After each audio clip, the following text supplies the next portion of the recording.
Islam, Islam, Islam, and welcome, welcome, welcome to Moore's Heritage and History School. This is your host, Anita Ill, along with Ms. Raheem Olive Ill, who has not pressed 1 yet on his telephone dial. Here he is, pressing 1. Islam, pardon me on that.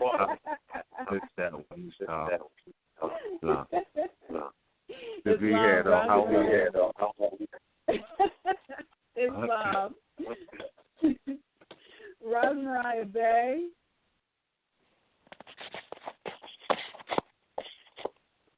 Roz? Oh. Well, we're listening. I said Islam, peace and love to all, but I was muted. I did press one. I muted myself.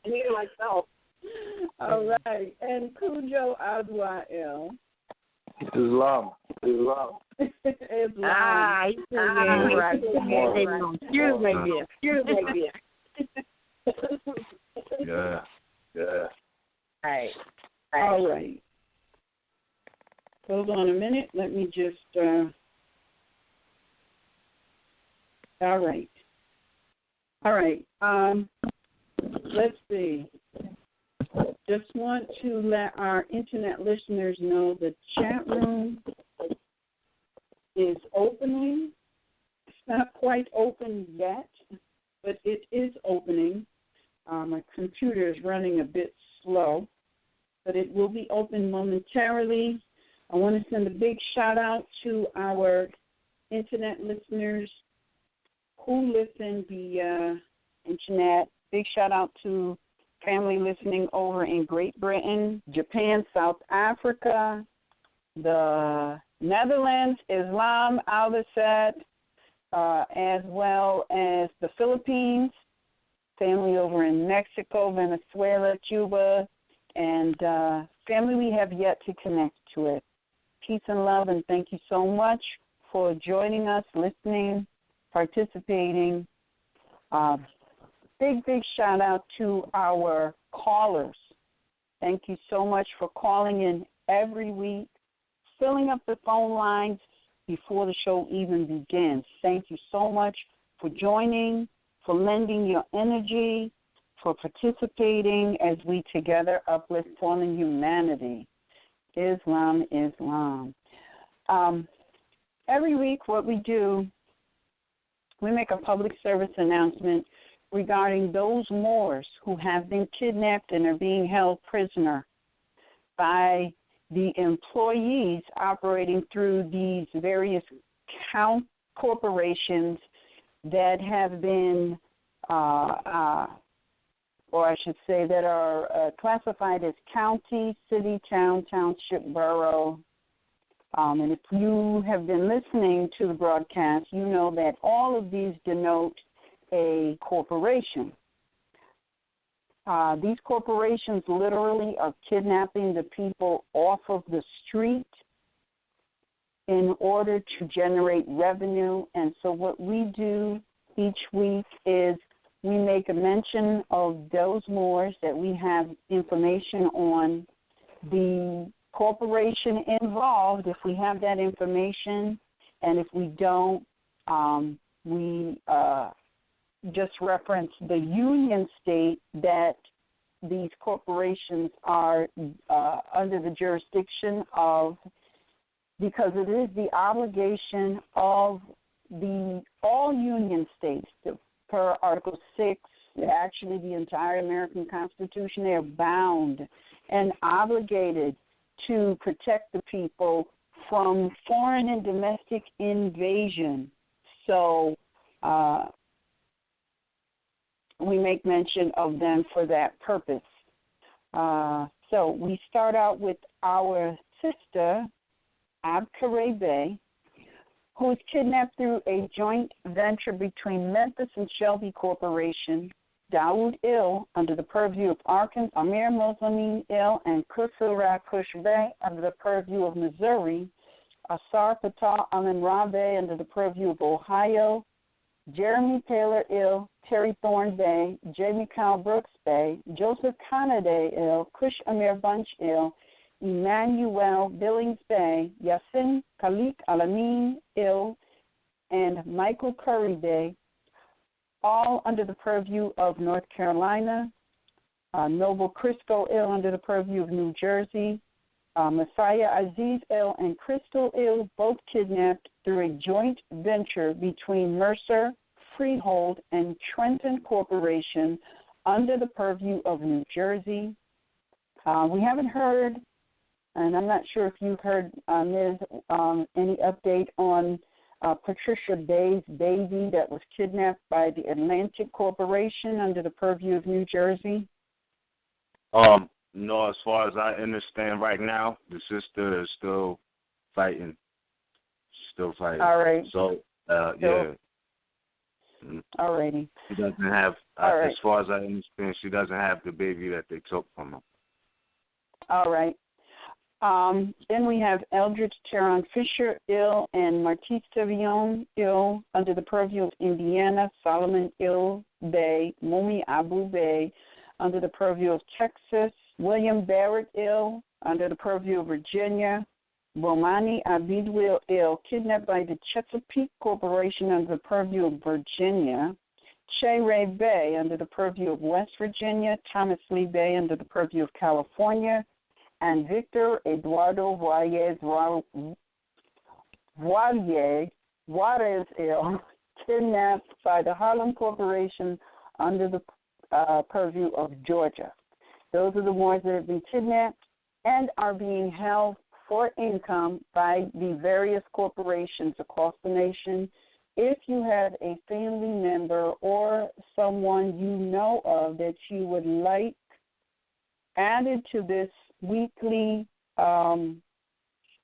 public announcement of Moors that have been kidnapped for income across the nation by these corporations, please send their free national appellation along with the county, the corporation, county, city, town, township, borough corporation that has kidnapped them, and the union state that they are in purview of, to MHHS-Eyes Wide Open @gmail.com.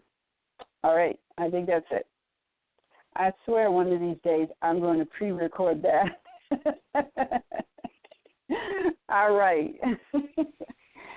Today's broadcast, we're always talking about this, and we're really, it's the same issue. It's nothing new, but what we're always trying to do is formation into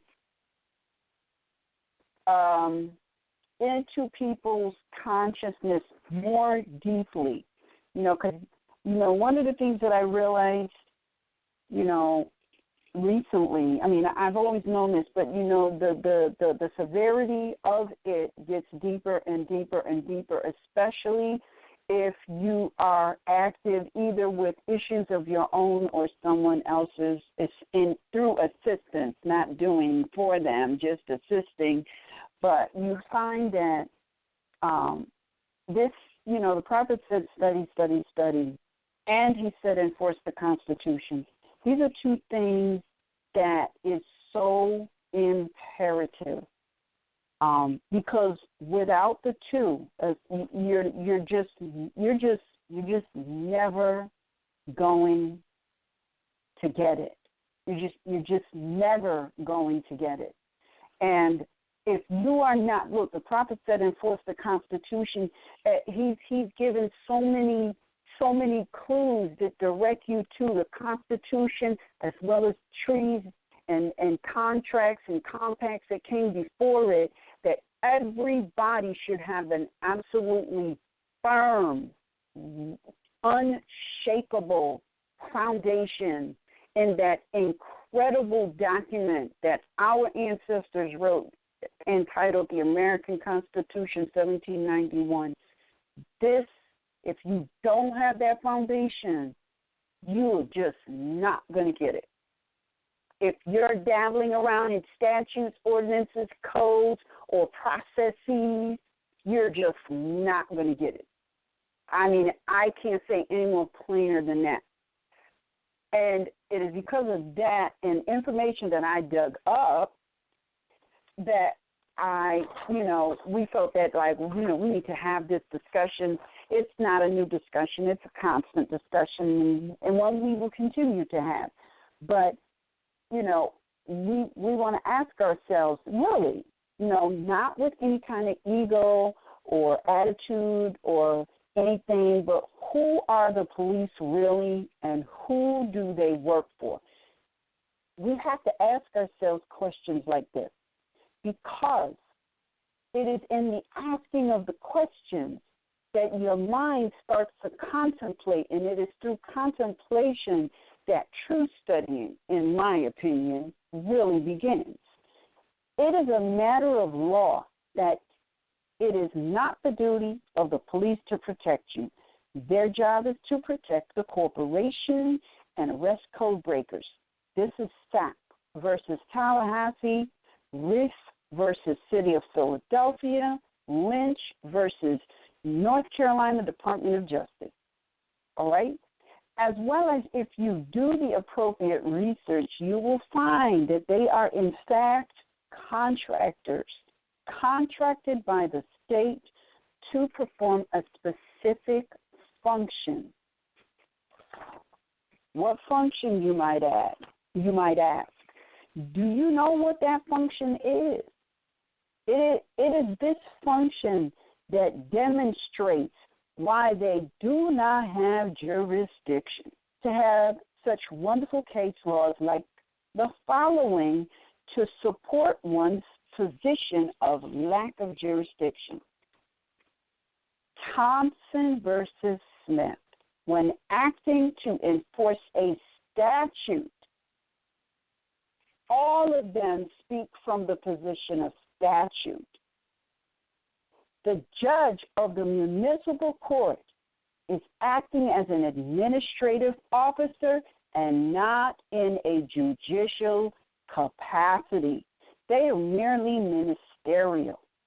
Then, to back that up, you have Burns versus SAPP, ministerial officers, which is what anyone enforcing a statute is, are incompetent to receive grants of judicial power, and their acts of attempting to exercise such powers are nullity.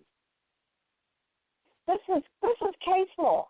This is not any Eve speaking. This is case law, and it's not even new necessarily nullities. It doesn't just say nullities. Yes. It says they are necessarily nullities. It's necessarily nullities. These case laws are here for the people. They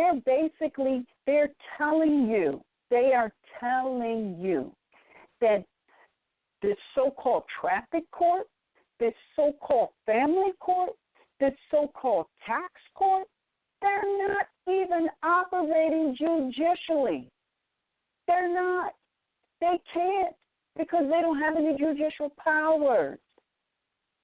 And the minute they start talking about it, well, we derive our authority from statutes, or we have jurisdiction based on a statute, they just told you, I don't have any judicial authority. So what are you doing? You're wasting my time. I've been doing some research. Okay. You're wasting my time. You're violating. But I don't want to use a word like you're wasting my time to trivialize what is actually going on, because I don't want anybody to be saying going to any of these people and say, "Hey, man, you're wasting my time." That's not what you want to say. What they are doing is they are violating your constitutionally secured liberties. That is what they are doing, and they do not have a right to do this. They don't. I don't care what. There's some people say, well, you signed a contract, produce it. Because there's case law that says in order for you, if it is even possible, to give up your constitutionally secured liberties, it must be done with full disclosure and knowledge. Right. And it cannot be done under threat, duress, and coercion, because anything done under threat, duress, and coercion is void. Right. All right? It can't be done under trickery. They can't be tricking you to voluntarily give it up. That's void. So what is happening is that your constitutionally secured liberties are void. Now, why is that important?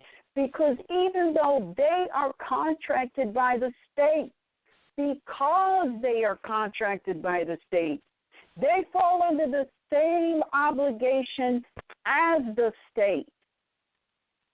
Now, and I want people to do some research, because the police fall under the public safety program. Oh, say that Hear again. me when I say they fall under the public safety program. Go and do your research. See, you can't come to the table if you have not done your research and you have some verifiable, documented ammunition that you can put on the table. And you don't want to put all your eggs or all your ammunition on the table at one time. You want to use it strategically. Oh, do we have a contract? No? Boom, put it down. Oh, and where do you derive your jurisdiction? From the state? Put it down. Because, I mean, I can't say it enough. These county, city, town, township boroughs, many of them were established based off of foreign charters. That's like Toyota. Toyota comes over here from China, Japan, which is one of them, and they open up shop. Do they have jurisdiction? No, they do not. The same thing is, but they have the right to come over here and engage in commerce. The whole reason you find modern Europeans on this land is because they wanted to engage in commerce. That's how they got here, and that's why they remain here to this day. That's it, to engage in commerce. But it doesn't give them territorial jurisdiction. It doesn't give them subject matter jurisdiction, and it doesn't give them personam jurisdiction because they are engaging in commerce.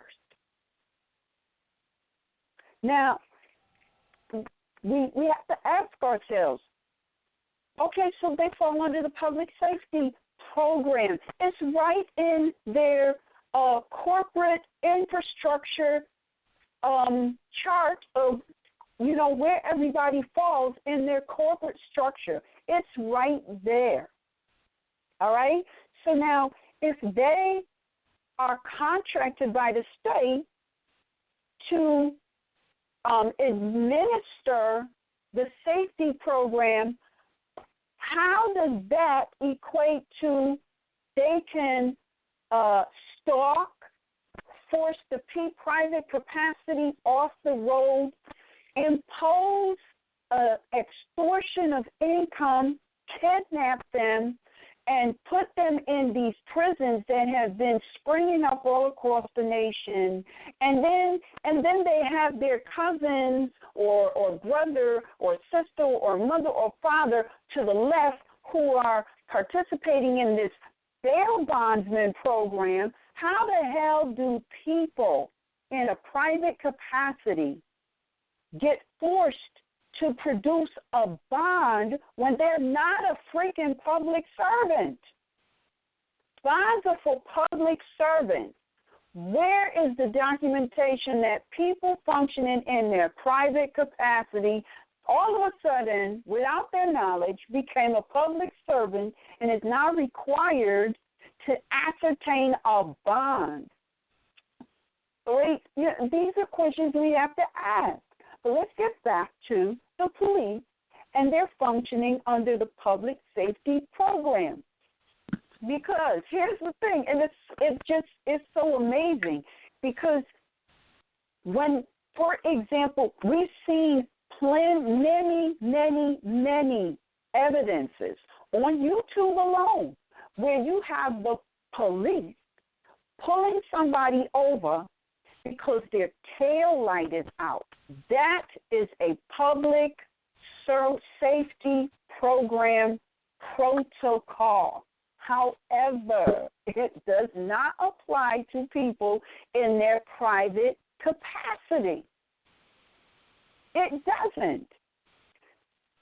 I want to read this case law. Headlight out. It doesn't mean that they shouldn't have a headlight out. But if they wanted to tell them as a courtesy, then do so and keep it moving. Exactly. And I think there was a YouTube, something on YouTube we saw where the brother did just that. They pulled him over, something about the headlight. And he said, okay, well, thank you for letting me know that. And then the police was like, no, I need your license and registration. And he was like, for what? You told me that the headlight was out or whatever, and thank you so much, and I'll take care of it. And really, that is the exact attitude that people need to be taken. These people, they don't have jurisdiction. How many different ways must we be told? They don't have jurisdiction. Now, I'll say this. A lot of people, they don't really get why they don't have jurisdiction. This show is going to give you some information as to why they do not have jurisdiction, but it's not going to be able to give you everything. You're going to have to do the research so that you know why. In whatever area of Northwest Amexem you may be, why they don't have jurisdiction. You're going to have to do the research because when you present it, you want to show the history of how they even became, how they were established, where they get their charter from. Do you have a copy of the charter to include? Because if they got a charter, they are a company that was subsequently incorporated. They're here to engage in commerce. You're traveling freely on the land. How does that equate to engaging in commerce? Put it on the table. And if you can't put it on the table, then really what we ought to be doing is suing them, literally suing them, because that's the only way they're going to get off the backs of the people in their free capacity. That's the only way. Now, I'm going to read this case law. I don't know if I should read the case law first or read the definition of driver. How many people have gone onto the Black's Law 4th edition dictionary and looked up the definition of driver and then the definition of traveler? Amazing, just absolutely amazing. The reason I did that is because every one of these union states, they have a motor vehicle department and they have a manual. They have, now I went and I checked in the location that I am in, and they had this commercial motor vehicle manual, and that was full of statutes, all right? And then they had another manual called a driver's manual. And I was like, oh, what's this? And in the very beginning, it says driving is a privilege. And I was like, wow, okay. So it made me stop and think, driving is a privilege. Driving. Then it said something about 16 to 18-year-olds and how they, came up with this manual to, because they want them to be safe as they're driving. And I'm thinking, what would 16 to 18-year-olds be driving? And then I remember, you can start working at age 16, and guess what? You can, if you so desire, you can work as a cab driver, chauffeur, 16 to 18 years, which means you would need a driver's license of some sort. So I said, let me look in the Black's Law 4th Edition dictionary for the definition of driver, and I found this. Driver, on page 585 of the Black's Law 4th Edition, one employed in conducting or operating a coach, carriage, wagon, or other vehicle with horses, mules, or other animals, or a bicycle, tricycle, or motor car, though not a street railroad car. A person actually doing driving, whether employed by owner to drive or driving his own vehicle. That's case law. So clearly, driving is an occupation. So when they use the word, are you driving? They're asking, are you driving as an employee? No, I am not. I am driving as a private, constitutionally secured being, as is my right to do. So then I went and I looked up traveler. And you find the word. I want to just say this. I don't want you to stay on your roll, but just so people can get this as we're going along here, when it comes to license, what you just said, driving is an occupation, right? Mm-hmm. Right? So licenses are for the conduct of a business, profession, or occupation. The exercise of such when they are a privilege. Didn't you just say driving was a privilege? Yep. Oh. Licenses are for the conduct of a business, profession, occupation, and the exercise of only when they are a privilege. So licenses is in the nature of a special privilege, entitling a licensee to do something that he would not be entitled to do without a license. But didn't you just read that you have a right to travel? And so therefore, I'm just giving these case law support. That was San Francisco versus Liverpool to show that what you're saying is you have a right to travel. It's not a privilege. Driving is a privilege. It's for occupation, and therefore a license is required because it is a privilege. So, in simplistic form, we're traveling and not driving. It's just that simple. Just that simple. Just that simple. But now let me give you. Go ahead.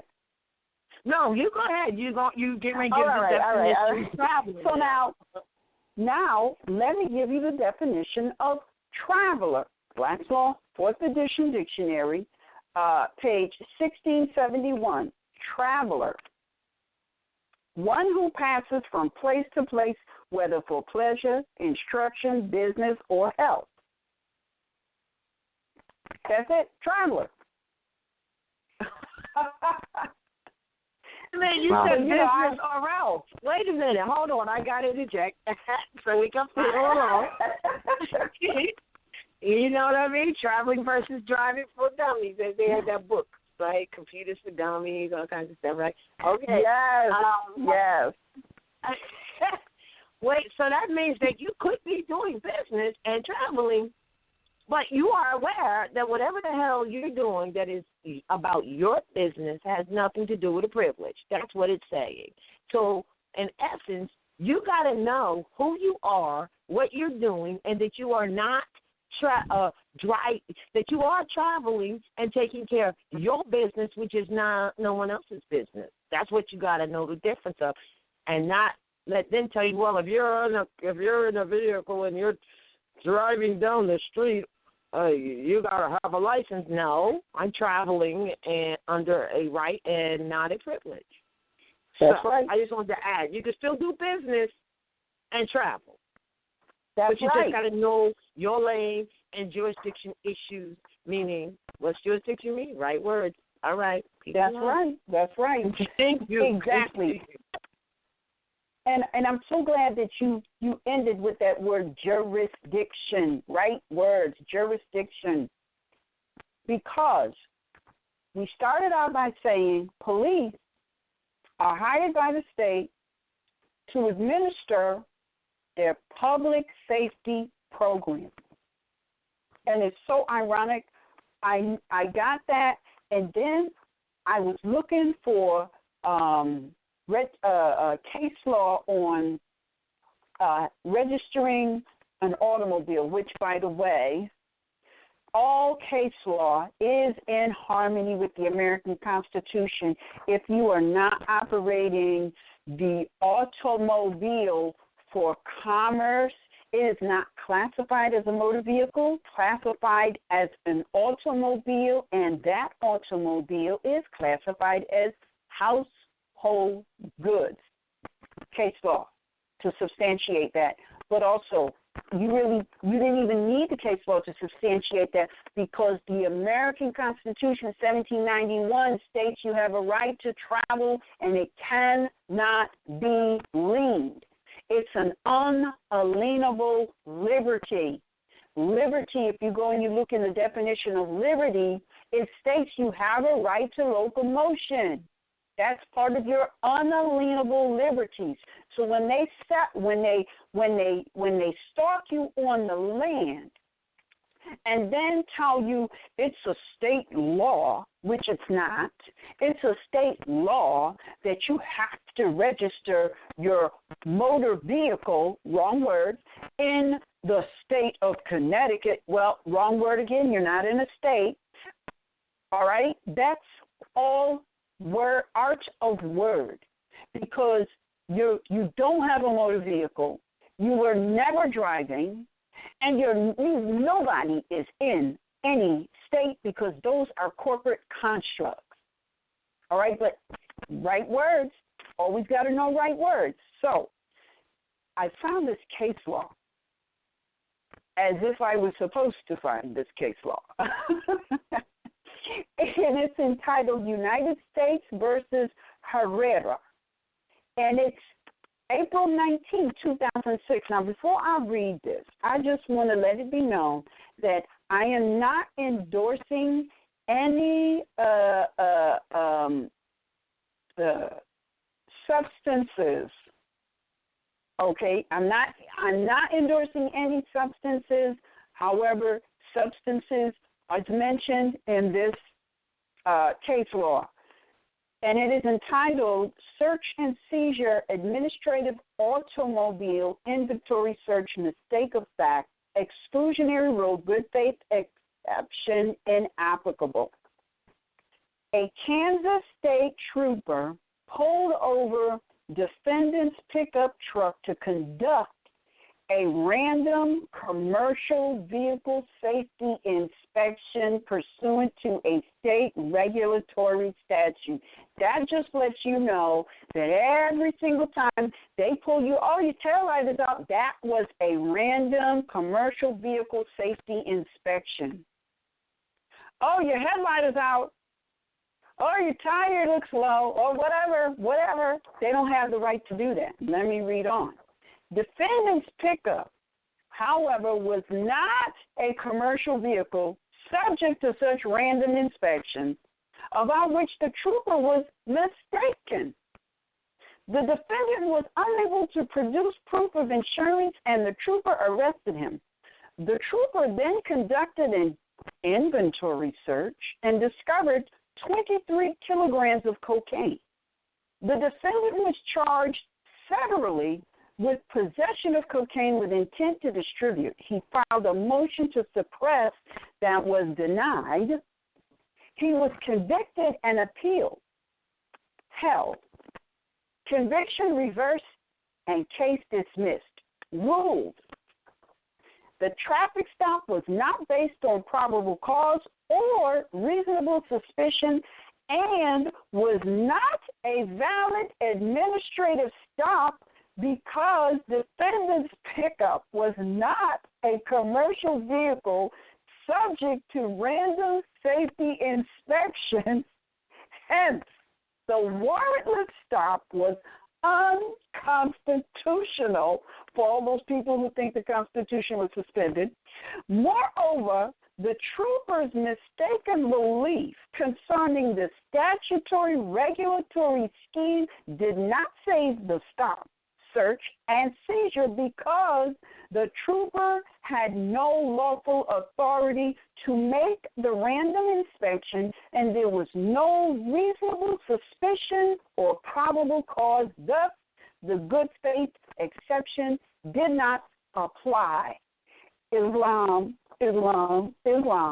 Now, like I said, I'm not endorsing any substance, but this affirms that whenever these police and or state troopers, because let me just clear this state trooper thing up. There's no such thing as a state trooper. They are all, what they do is you got police who are impersonating state troopers, and they have like if you're traveling on a highway that goes through a certain county, that specific so-called state trooper actually works for that county. His uniform says state trooper, but if he writes you a ticket, it's going to that county. It's not going to the state. It's going to that county. It's never, ever, ever going into a state. And why? Because they're administering a statute, right? And the case law that I just read, it says when acting to enforce a statute and its subsequent amendments, the judge of the municipal court, that they don't deal with statutes in a lawful state court. Statutes are only dealt with in municipal courts, which is a municipal corporation, and they go by the name of county, city, town, township, or borough. All right? So they're not operating in state capacity. If the federal government does not have police power, states cannot have police power. What they have is police impersonating state troopers / police, just like they have police impersonating sheriffs. Because if if they're not comprehend that way, why does it say? Expand on this. Why does it say on all of the summons that people get, which is really a suit? Why they're actually saying the state versus you, so they're lying. Well, initially on the ticket, it doesn't say that. It's when you get subsequent so-called tickets, or you go into their meeting room, and let me just say this: these people are renting. They're renting a room in a building called a court. Now, how can you validate this? Just ask some questions. One of the things that always gives them away is, like, for example, and I've always wondered about this, and I just found out why. They rent that room on a specific day, always on that day of that week. So now, if you go in there and they say, well, we're going to meet back here 2 weeks on Monday, and you say, well, why can't I meet on Tuesday? Because they don't rent the room for Tuesday. They only rent the room for Monday. That's why you can't ever get them to change. They only rent in the room for that day. Wow. And if you go in there on a Tuesday or a Wednesday, you will find that either that room is empty or somebody else is renting it.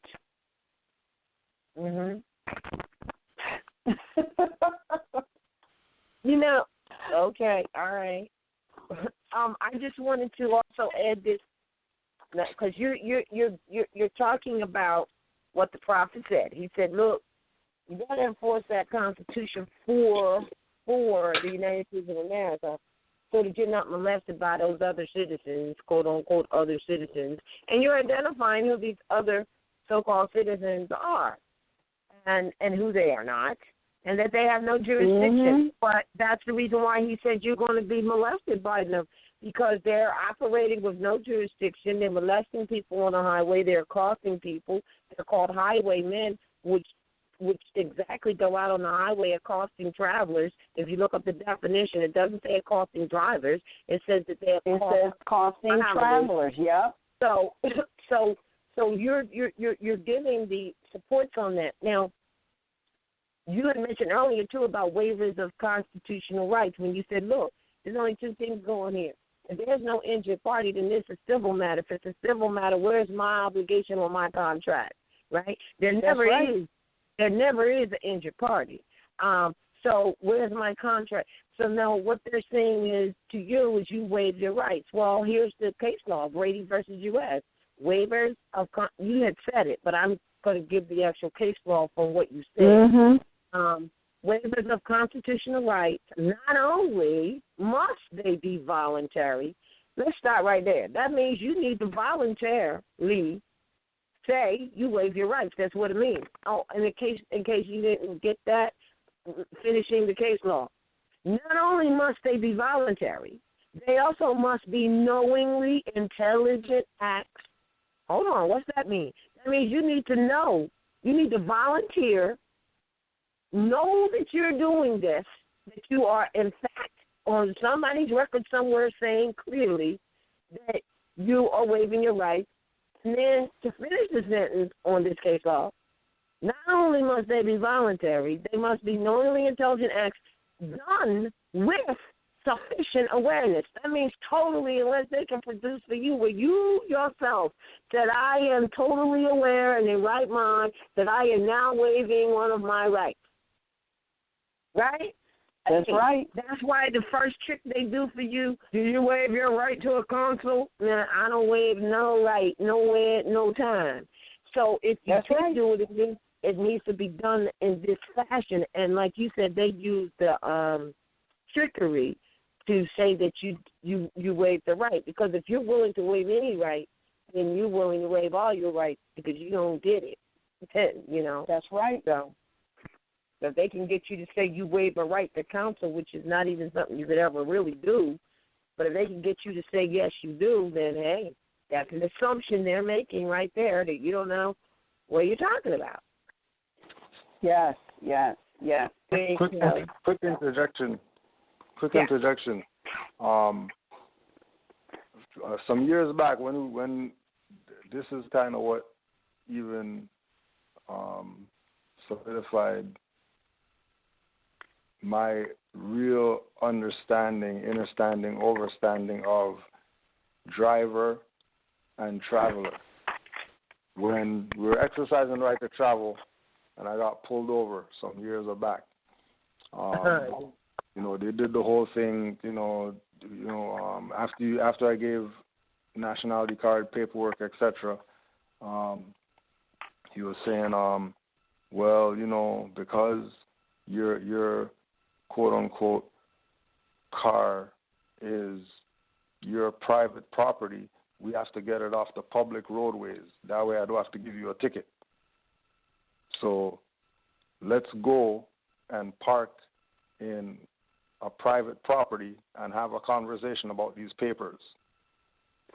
So, the highwayman shut down the highway, let me exit off the highway. We drove to a parking lot, parked up in the parking lot. So at the end of the conversation, he's like, well, yeah, okay, I get where you're coming from, why you have these papers, why you don't have a license, why you don't have assurance, et cetera, et cetera. All right, fine. Thank you very much, blah, blah, have a nice day. So he goes back to the car, and then he's like, oh, hold on 1 second. Comes back to me, and he gives me a pink paper, and he says, could you please do me a favor and let the driver know that his license is suspended? What? What? Yeah. He knew that Cujo wasn't a driver, so he couldn't call Cujo a driver. Cujo just explained to him he's a traveler. So these idiots come back to say, oh, here, can you do me a favor and let the driver know? Then that's ridiculous. Yeah. Well, yeah. It almost sounds like they was trying to get you to admit something. Like, okay, why would, see, to me, that sounds like a privacy violation, because why would they tell you confidential information about somebody else? Right. That's well, no, but private. what he's saying is that no, that's not the point. The point is that Cujo demonstrated that he was a traveler, not a driver. Yeah, I know that. But he's the only one. But he's the only one in the conveyance.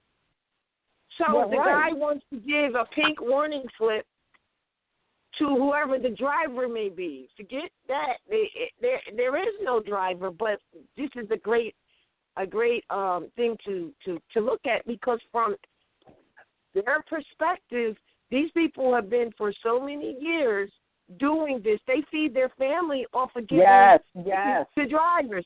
So yeah, you're right. No, they do not get it. They do not know what to do unless and until the people, we the people, direct them on that. They literally, and I know they literally don't know. Now some of them they know, and they're resisting it, and they're using force, threats, and coercion to do so. But you said the answer to that, which is to sue them. Because, look, officers of the court, this is case law again. For those who don't know, officers of any court have no immunity when they are violating a constitutional right from the liability, for they are deemed to know the law. Well, it's clear they don't know the law, or if they know the law, they're violating it. Either way matters not. They have no immunity to the liability that will come their way for doing it. Whether they know or whether they don't know, we don't really care. It don't really matter. But we only know one thing, that we have to speak in an intelligent tone regardless from it all, But aside from that, it doesn't matter whether they know or they don't know. See, here's what I think the problem we have as people, that we got to start recognizing. Stop talking so much about what they are doing and start getting busy about what we need to do as a family, as a nation, as people, and start exercising.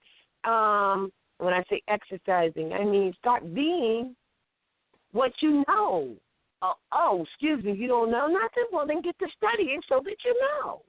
And then we all can meet on the same fundamental. We're not talking about any extraordinary stuff that one person may have because they studied more or whatever like that, because the truth is we're talking the fundamental, and if you, all of us in listening shot, if they were to do the same thing and study that same fundamental, they themselves would have a platform to grow from there.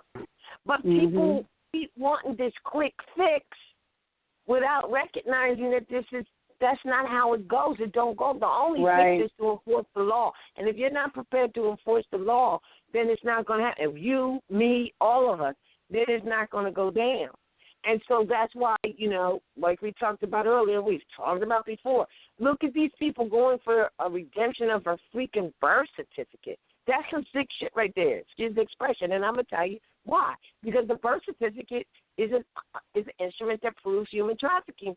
And the only reason they're going for it is because, well, they think it's going to get something off their back. But the real reason is that somewhere in the mix, someone told them they can get some of the finance that's floating around. So that means they want to be a party to the fraud that's enslaving their own people. And that's why that is not going to go down either.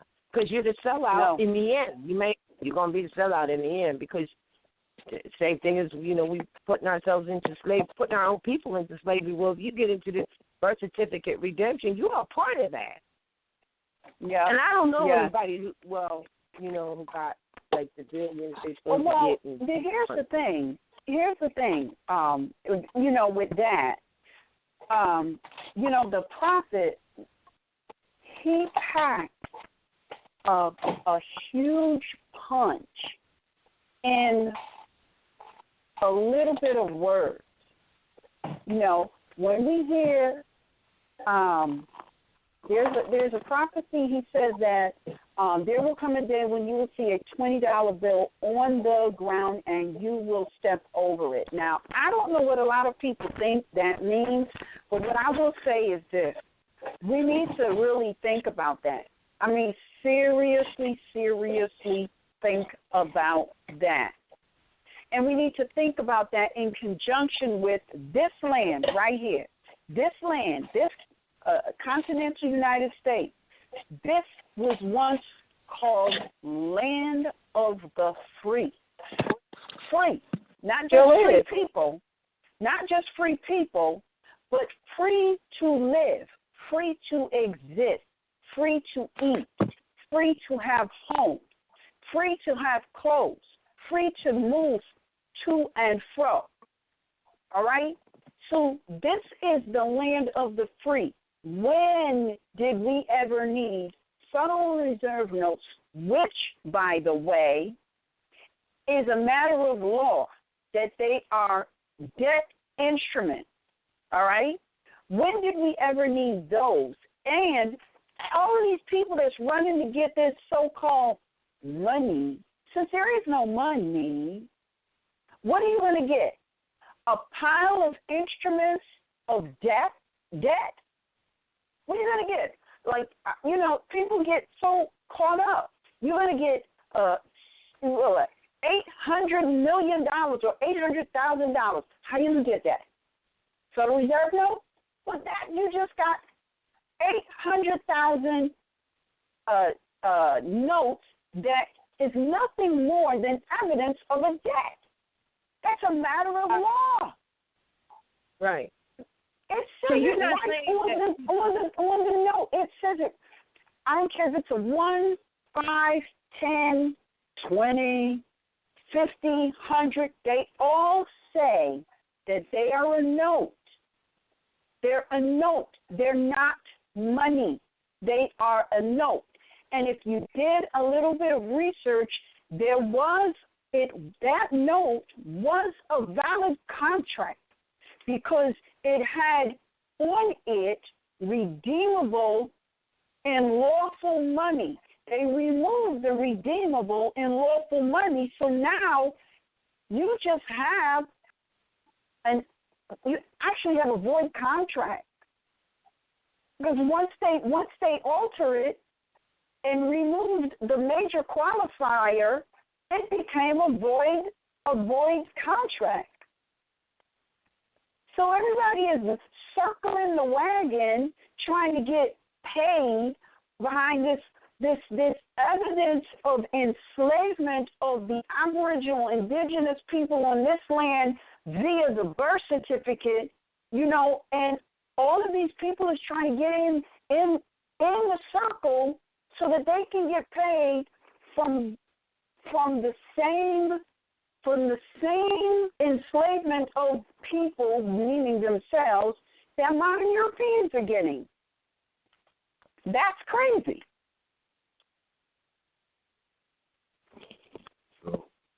And you're not saying that, you know, you don't exchange with that at this day. We're saying that if you want to give up your birthright and dishonor your mothers and fathers and cause a problem for your posterity just to chase those Federal Reserve notes, debt notes, you are spiritually out of order, divinely out of order, and there's going to be some things that are going to go down and some things that are going to go down.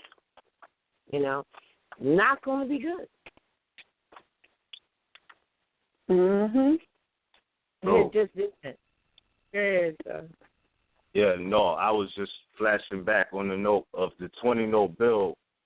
We was talking about that on the last Sons of Allah with the swap of the Andrew Jackson for the Sister Araminta, or, you know what I mean, who they call in Harriet Tubman and whatnot. So I just had a flashback to that conversation as well, as far as I think that, you know, it's true in the years to come, that's not even going to be a medium of exchange anymore, you know, and going back to its origin, like you said, there were contracts and checks, you know, just like anybody who, you know, in these days might cash for the job or whatever, and those who are already electronic banking and things of that nature or whatnot. Mm-hmm. But hold on, if they put Harriet Tubman's name, that name on there, there's going to be so many people that are going to want to hold on to that and have faith in it. That's why I said go read the article, Fiat Faith and Dislogistic Families on the, I believe it's on the Religious Controversy page. But they're gonna. That's why they're putting it on there to try to keep this propped up a little longer, and then we're not going to, the sisters. They're not going to want to let it go, and almost conscious or unconscious, whether they're sisters or brothers, it don't matter. They're not going to want to let it go, so they're trying to get your faith in it. But the real deal is, as you and Cujo knocked out on the last Sons of Allah, her appellation was Apanila Ross Bay. That's who she really, really, really, really, really is in terms of who her appellation is. So they, quit that to Harriet Tubman and got you thinking that, that's who she is, and we're going to put that on there.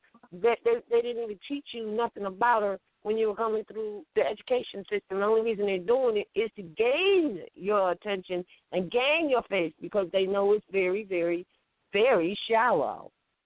And that those who do not study and have knowledge and stand on it will go for anything. Mm-hmm. They'll be like, it's just like them saying, oh, we got a black president, Obama. We got Harriet Tubman on a $20 debt note.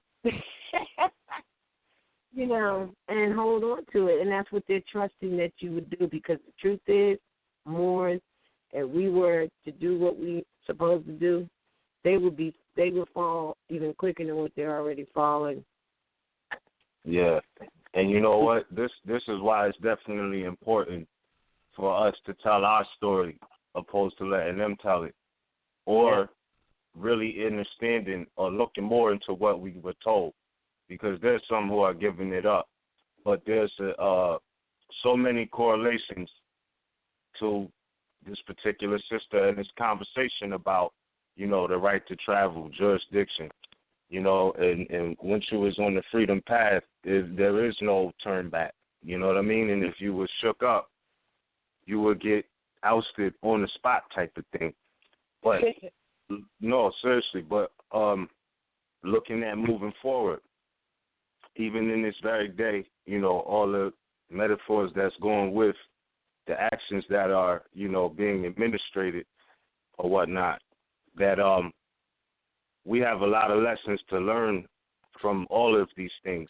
Even what you were saying about the jurisdiction, and what Cujo was saying about, tell the driver your license is suspended, the technology, you got to let us be, or we just have to be, who we are. But then there's, adversaries. So I was thinking, we can't necessarily control somebody else's actions, but we definitely can change things. And I was like, well, if you can't really, change somebody outside of you, you can make a change by starting with the inside of yourself and letting that project out. And that's how we start making a change, starting with ourselves first. So that's why, status and all of these things here are part of the, the first matters at hand in law, because like you said, jurisdiction is right words. So are they using the right words to actually identify the sister? And what can we learn from that? Because it goes back to how we are navigating, and sometimes we find ourselves having to battle with the municipal venues or the Roman venues. But you put that out so eloquent, I just want to just add on references and hear from the rest of the family or whatnot. But when you were talking about them having no jurisdiction, I just wanted the family to remember a judgment rendered without jurisdiction is a nullity, and the party against whom it is entered may ignore it and proceed, though no attempt had ever been made to render it. Moore versus Ashford, Livestock Company. Now, let me just say this with the caveat that, I'm not saying be negligent with your affairs. I'm just emphasizing the point that these people have no jurisdiction. And when they pass off the bill of attaiндers or bills of exchange or accusatory instruments, one of the things that, has been emphasized for years now about personam jurisdiction is the how they acknowledge you. You know, that all caps thing does mean something, but it's not identity. That is a real serious and critical point when you're talking about your identity, your status, and things of that nature. But I say that because when they pass off these tickets, they're basically accusatory instruments, and it's a case law, People versus Case. This was a case law from 1977 dealing with quasi-national New York. And it says a valid and sufficient accusatory instrument is a non-waivable jurisdictional prerequisite to a criminal prosecution. So if they're alleging that, you know, you're a criminal or you committed a criminal act under the color of law, you have to remind yourself, look at the instrument, look at who they're saying is the parties, and know that if it's not valid, if it's not sufficient, that point right there is non-waivable aspects of jurisdiction because it's the right words that's on the paper or not. So everything counts. I'm talking about not just from the instance or, like, let's say, like by the will of Allah, that didn't, like Cujo, he didn't have to get, you know, locked up or anything like that, but it was an instrument passed. That if it's invalid, you know, it's non-waivable as far as jurisdiction. And my last reference to correlate, was with the fact that you looked up the definition of traveler, and it was so logical that it just reminded me of the fact that we are our thoughts, man is mind, and you know that those driver's license instruments are not valid, you know, as far as right to travel. That doesn't substantiate your right to travel at all. No. Yeah. And I think that's where the people's heads are, that they think that it does. But right. That's why we're doing this. Yeah. But I just want to add on this reference real quick. Mm-hmm. With people being what they know, remember that I serve law and master. What you know, your intelligence, that is law. And this is from John Bouvier's Institutes of American Law, preliminary book. It says law is the rule of human actions. That is of those actions which are the free exercise of intelligence and will. So what you know, your free will, is still part of law. So you know, you can be what you know is basically the point with that point. You can be what you know and still be in law. But again, like I said, you know, with any aspects of anything external, that starts with changing it internally and being the master of your environment. Yeah. And the last thing, last reference, it says, when the process is wholly void for want of jurisdiction, none of the parties who issued it or put it in motion can be protected under it. A tribunal proceeding under special or limited powers decides at its own peril, and if the court had not jurisdiction, the judges, the attorney, and the party will be liable to an action of false imprisonment when the accused has been arrested or kidnapped under its process. And again, that's from the Institutes of American Law. So, you know, I was inspired to say that in conjunction with this one last maxim based off of the birth certificate, because we know that's another a void instrument, and there's nothing really to gain from it except for realizing that it's void. And the maxim here says things invalid in the beginning cannot be made valid by subsequent act. And again, that's from the Bouvier's Encyclopedia of Law, Francis Rowley's third revision, page 2155. So, like, the birth certificate can never be made a valid instrument if it's void. You know what I mean? So it's not to say it's nothing to look at. I'm saying, yeah, it's void ab initio. Ab initio means from the start, from the initial of it. Void ab initio. Okay. Yeah. That's. I just wanted to add on to what was being said on that note. Well, let me just say this about that birth certificate. What you just said means that no matter what somebody, and that includes these morons out here that think they got the answer by doing some redemption crap, I trust one day they will see, or you will see, or whatever. Just because they created some process to try to attack it from this way or attack it from, because there's several different types of processes now. None of them have anything to do with your jurisdiction at all. But just because they created something to attack it from this way or attack it from that way, the point being made here, can you hear? The damn thing is void, ab initio. It is proof. And it is also proof of human trafficking. But, all right, if you want to ignore the fact that all it is proof of human trafficking, and that's how you should see it because that's what it is, if you want to ignore that, well, then how about as far as quote-unquote law or contract, since you think it's a contract, goes, it is void, ab initio. And as Ms. said, anything that's void ab initio cannot be made unvoid on any action that is done with it. So there is no need. There is no need to create a process or for any of us out there that are more is coming up to go along with such a process to make it void when it's already, there's void and voidable. It's void. That means it doesn't need to be made voidable or made void or become voidable. It is already void in itself, on its face, period. It has no validity in that respect, period.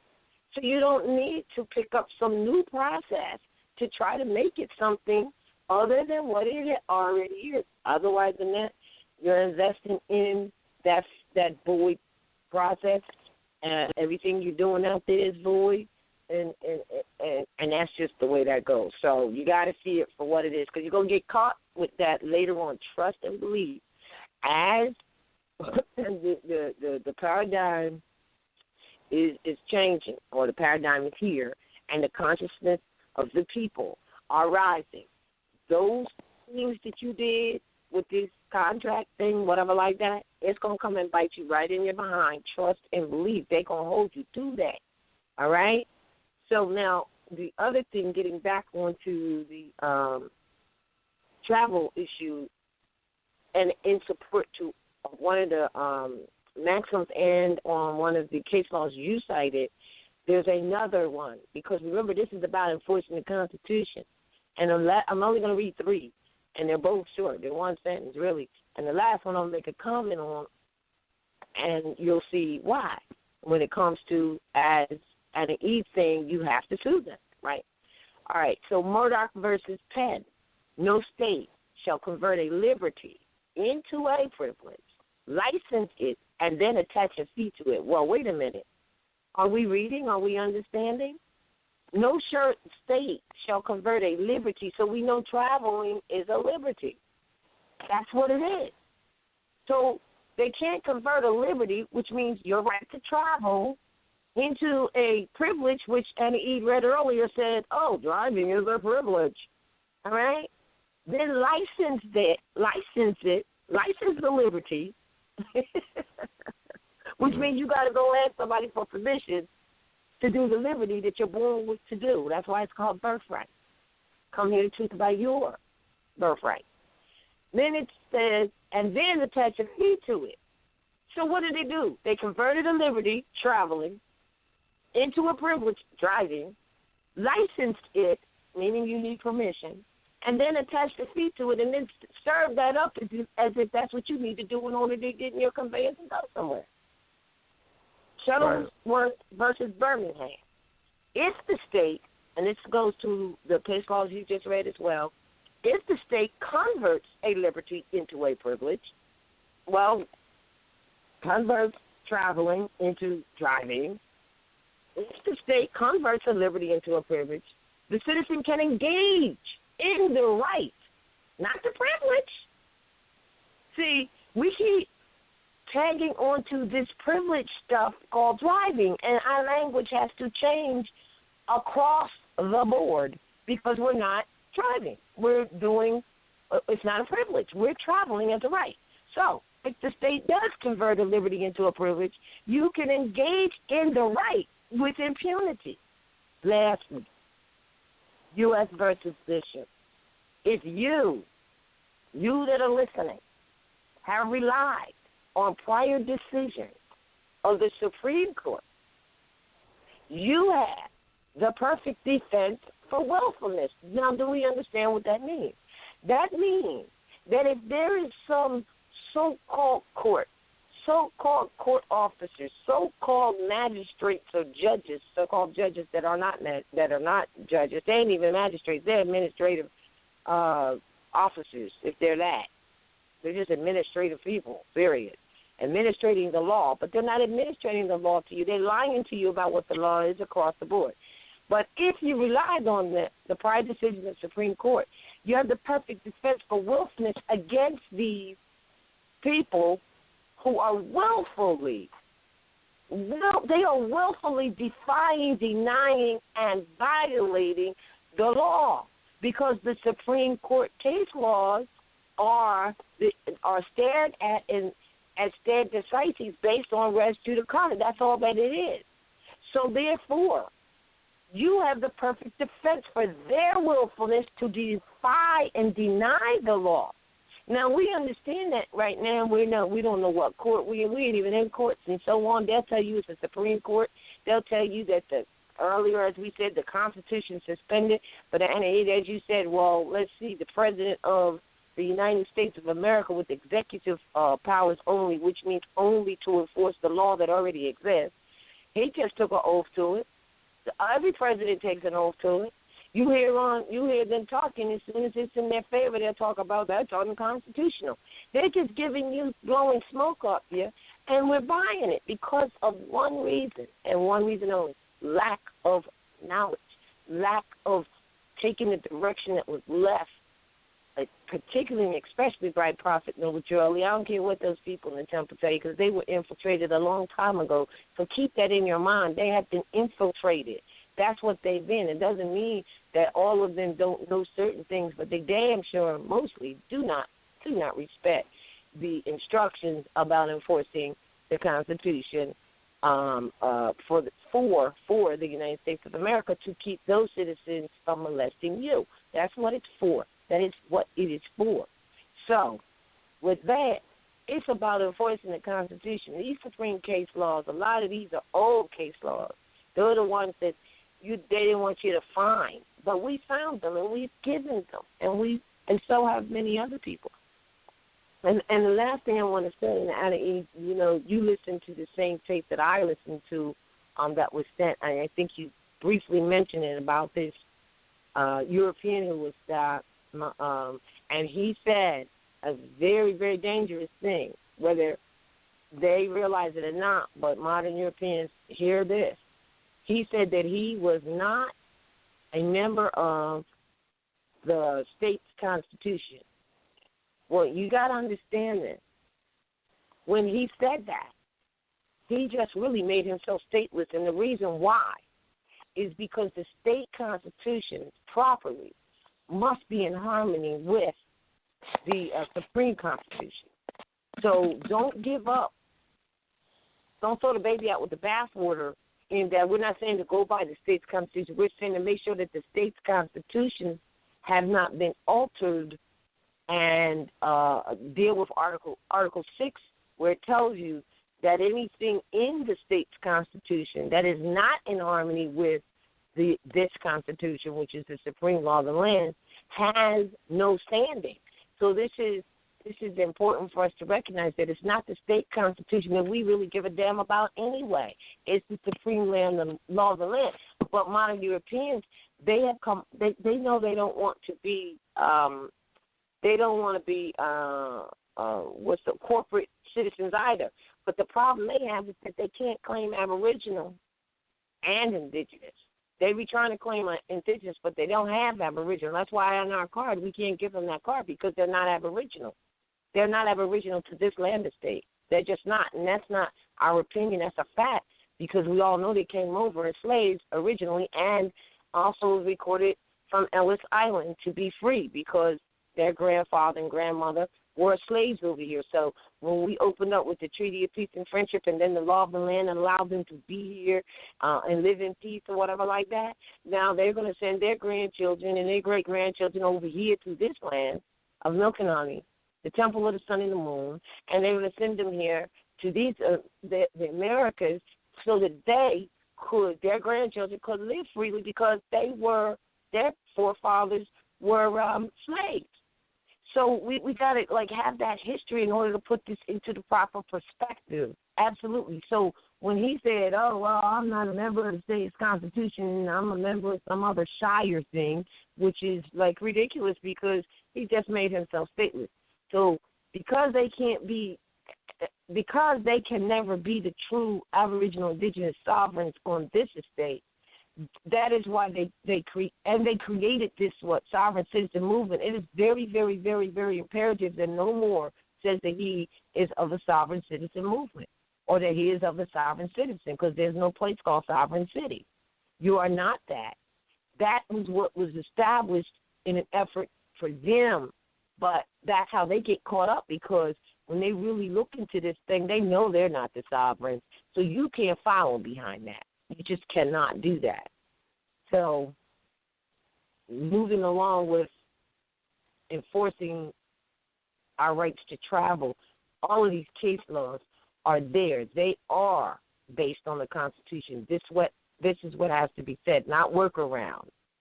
And Ada, I think you were going to go, I don't know if you had something else to add to that, but you were talking about suing them, and that's why U.S. versus Bishop is important, because it says if you've relied on the decision of the Supreme Court, you do have the perfect defense for willfulness, and that would be appropriate to what these people are doing. Mm-hmm. And you know what? It is, and that's powerful because I have read that case law on several occasions. Yes, I have, and it is great to really have it sink in, because I know a lot of people are gonna, they're gonna have a little aha moment, because many of us have gone into these various tribunals. In fact, I was in one recently. No, I think we were watching one on the one you're talking about with the modern European from New Hampshire. And, I mean, his defense was just so terrible. It's just absolutely terrible. They damn near handed him his dismissal on a platter, and he went completely around it. How many times does that happen? Yeah, you can't see it if you don't have knowledge, right? Right. You're right. I mean, look, and this is where, I'm telling you, it was just a number of things that was just epiphany after epiphany after epiphany that really helped it to think. That's why, study is so imperative. And let me just say this, study, it never ends, because, see, I've been studying, I ain't never stopped studying, and I got some new realizations, revelations, comprehensions, and unveilings because I was studying. So it never ends. But in watching this particular clip, it brought home to me how much power and ammunition we have, and how much, Prophet Julie is just absolutely amazing, because in that clip, we just told you that these police, they operate based on the public safety program. And this so-called state trooper in this particular video, his uniform said Public Safety Patrol, and he himself said he was a public safety patrolman. There you have it, right there on the video. And unfortunately, this modern European missed it. some of us will continue to miss it because It's we called want the to. window. It's called the window. Yes, You miss your window. that was Because you still oh running my your mouth. God. Because you're not really listening. No, it's because you don't really know. I mean, it can happen. It can happen to anybody, especially on when you first started in. You know what I mean? But it's usually it just comes down to not having the knowledge, because once you're registered, that speaks for you. And let me just say this as an example, that willfulness thing, I use that in a matter, a so-called traffic matter, because the magistrate had said first that, I was talking about laws that weren't in that particular state, And this is what he said. This is how let me tell you, this is how stupid some of these administrative judges that they assign. Somebody is breaking a whole lot of whoever it is. Oh, it's probably me because I had to put on my headset because I heard echoing. Oh, all right. I had to use it and I tell you, when you use these things and you also name, you got to be really, really not angry, not emotional. It's hard to do, but you got to do it and have a strategy. Get the names of the court administrator who's supposed to be the court clerk. Get them, include the prosecutor in it, depending on how your strategy goes, and let them all know, because when he said that, well, that's California, that was the first writ, so you come back with a second writ because they always give you another date. Well, really, we want people not to have to even go. We get to the point where we don't even go into these places. That's where we're getting. And I'll tell you what, when they stop messing with you with traffic, you won't be, because they're pulling you in on traffic and then arresting you and stuff, which is not a crime. So So when he said that, that this was for some other state, and he said this, he said, I have written it, these are rules of law to protect and preserve the people and the rights of the people from being violated.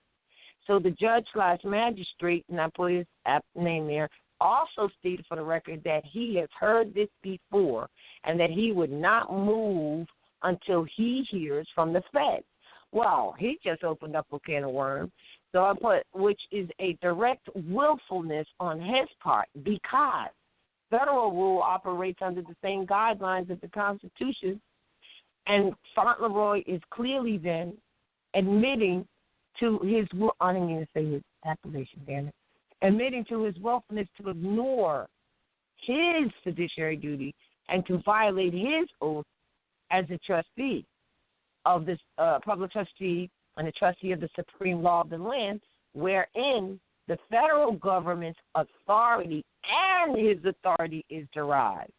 So if he's relied on, and then I put that case law to support, if you relied on prior decisions of Supreme Court, you have the perfect defense for willfulness. So I'm letting him know that he is willfully denying the law. He's saying that. And then it was, I put, I am not certain of what he has heard before, because you can't let them do interleos on you, what he has heard before and how it has any bearing in this matter. However, I do know that this is a matter of established rules of law and is supported as federal rule, and it applies to all states, the several and their divisions, their subdivisions, their charters, their subcharters, their corporations, entities, etc. And then I put IA, the state, and I put the state in proper for the republic, and then I put the state in all caps, because if you have, say, New Jersey state, and then you have state of New Jersey, they're two different things. And then I added the name of the particular municipal court, saying that they're all in there. And now you've been saying for a while, and that we have to really identify, is the state doing this or not? But at the same time, we can hold it all to the state, which is why you're saying that you got to go through the state to get on the record, because these people who are charters, subcharters, chapters, subchapters, corporations, associations, entities doing business, they all usually register under a state. So therefore, there's a liability to the state when these people are violating yet they are registered under the state. So you have to identify them, and that's when you'll find, these days anyway, that a lot of times the states wash their hands of it, because you'll get letters back like, well, they're not in our jurisdiction. So now you're like, well, wait a minute. And this is a question I wanted to ask and put on the table here. If they're actually, is it true then that some of these people are so disconnected, because we've been going along with this for so long, that some of them are not even registered under the state. They're just operating independently and violating the people's law, saying that they are authority that they're not. I mean, is that what they're actually doing now? Because if the state says, I don't know. I think they've always been doing that, and they've been doing it, and they're able to get away with it because they count on the people never really doing any research. They really do. They bank on it. For example, I had a situation, and when I went into this this meeting room, when I went to this meeting, this so-called prosecutor is having a conversation with me, right? So, and I know this is what people need to do. Them for their name. If possible, do they have a card? Then when you go home, go to the state judicial website and Google prosecutor for that county, city, town, township, borough. You will find nothing. You will find nothing. Let me tell you what you will find. You will find that they are a practicing attorney that has been hired by the county to perform this unconstitutional function against the people in their private capacity. And I just want to just circle back, because when we gave you that case law about willfulness,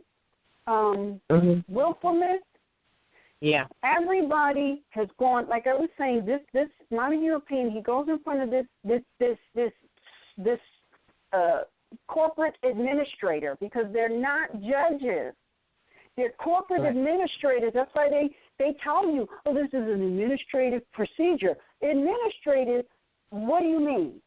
Because the only function that I know that is administrative is in a corporation, not a government.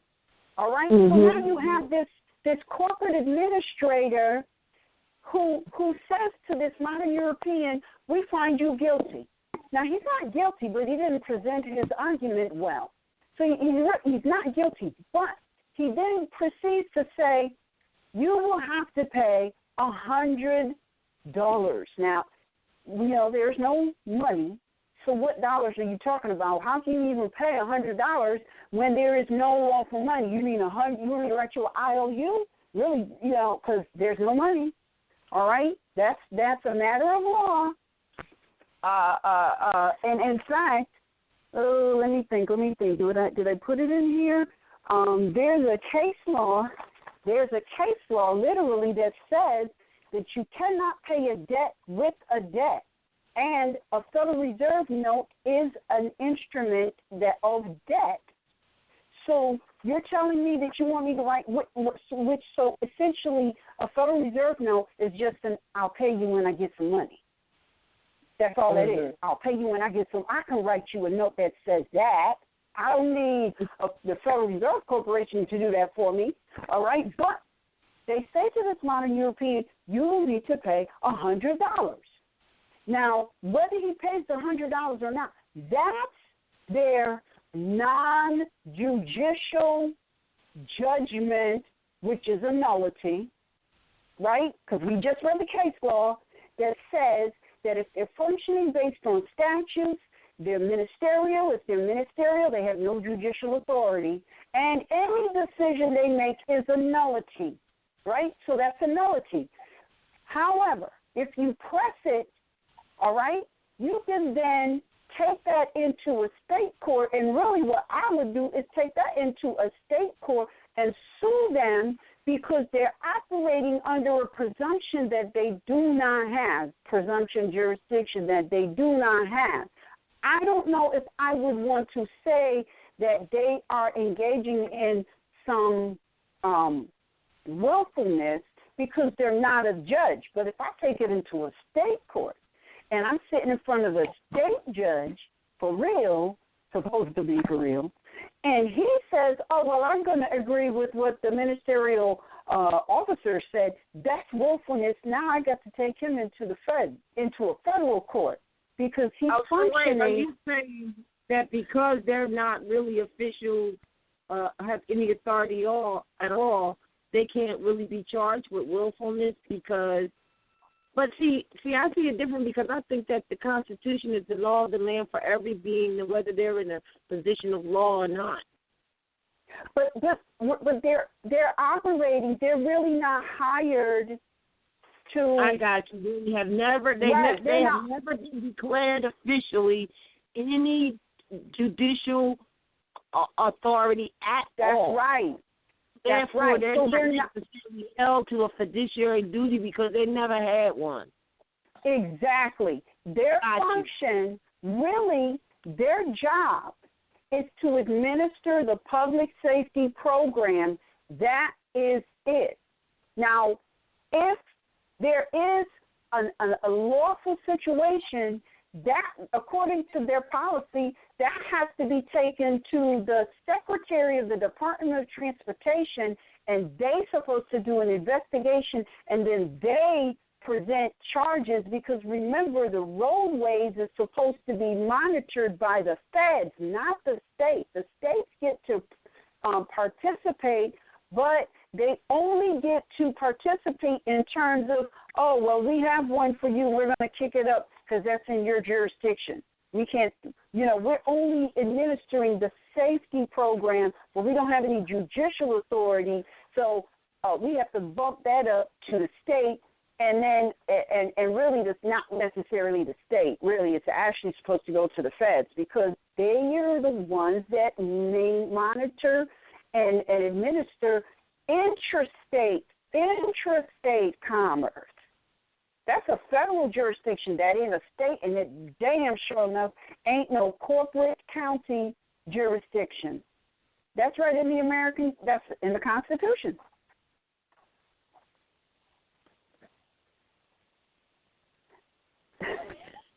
I got you.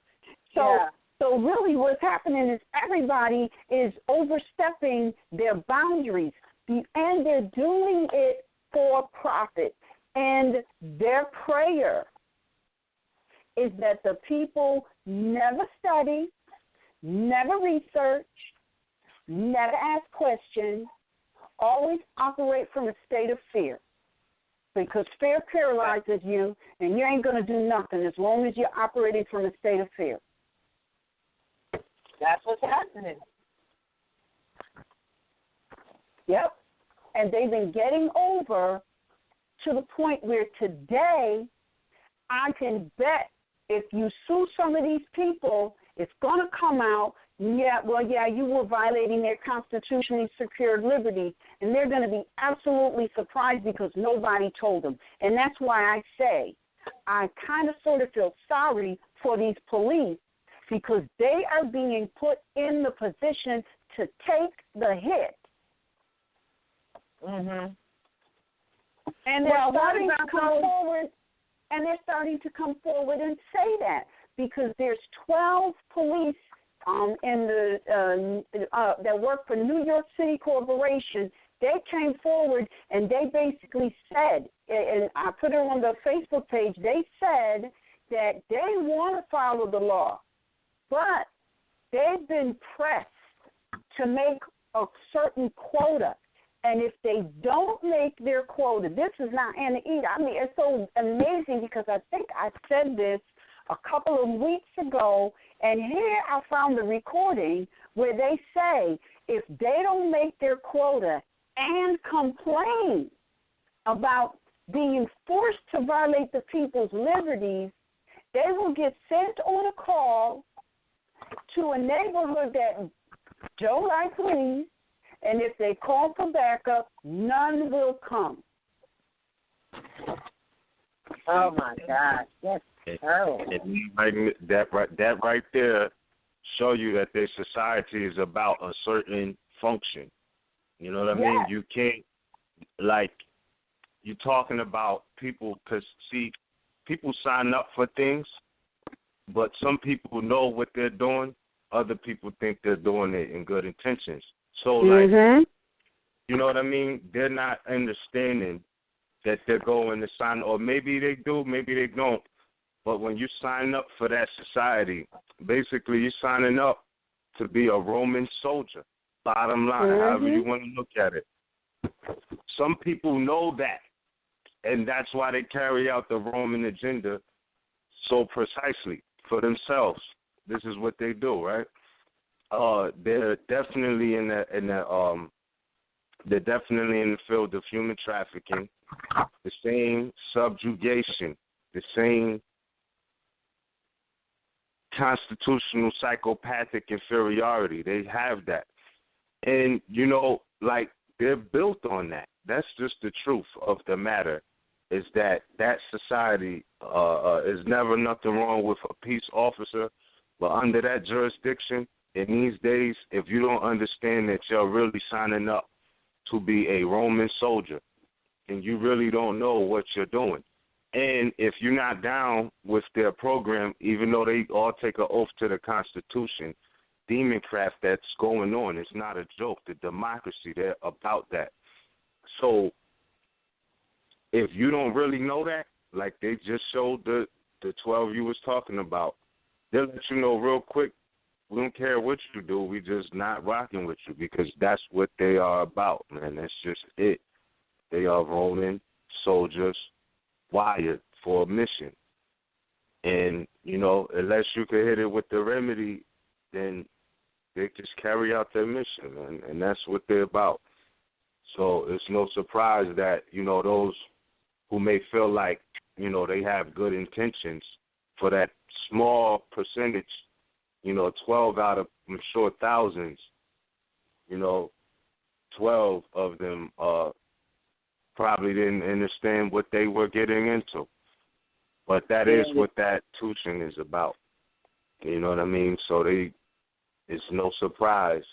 They just had to learn the hard way. That's just it. You know what I mean? They had to learn the hard way. So there you have it. You know what I mean? That's it. And I'm not the type to blanket every specific individual, but just looking at the sequence of actions, you can't tell me they don't know. And some of them I don't feel sorry for, because they know exactly what they're doing. And ignorance of the law is no excuse. It's no excuse in these days. Like I said before, 2020 Gregorian calendar is not too far off. And people still been taking oaths to this Constitution for centuries now. Ignorance of the law is no longer an excuse for them or us. And that's the truth. There is no excuse. You took that oath, stand behind it.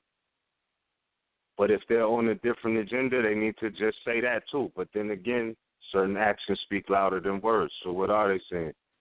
I don't know, but the ignorance is no longer an excuse. Too many Moors served them all over the nation, all over the continental North America, all over the world. They got all types of counterintelligence programs to, you know, for the avalanche of lies that Noble Drew Ali said would be heaped upon us. They know exactly what they're doing. They know exactly what they're doing. Some of them, that small percentage, no, but still in all, ignorance of the law is no excuse, and that applies to everybody. So knowing that they were never constitutionally sanctioned and going to sign up for them and realizing what they're about, still in all, ignorance of the law is no excuse. Though they are obligated, they were never sanctioned or formed by the Constitution, that particular military militia branch that's being called police today. That's a militia. That's a military for sure. That's a fact. So know that. And with that, I yield the floor. Islam. Islam. All right. Well, we got about 18 minutes left to the live internet feed. What that means is at 11:30, the internet feed is going to go down. If it is possible, you need to call 347-945-5899 if there are any open lines. If there isn't, wait until after 12:30, download the archive, and you can listen to the last hour. So what we're going to do now is we're going to take some calls. If you have a question, comment, concern that you would like to put on the table, press 1 on the telephone dial, and you will be placed in the queue, and we will take your question. All right? So let's see. Our first caller is 843-430. 843-430. You're live on the air. Please state your appellation and Northwest Connection.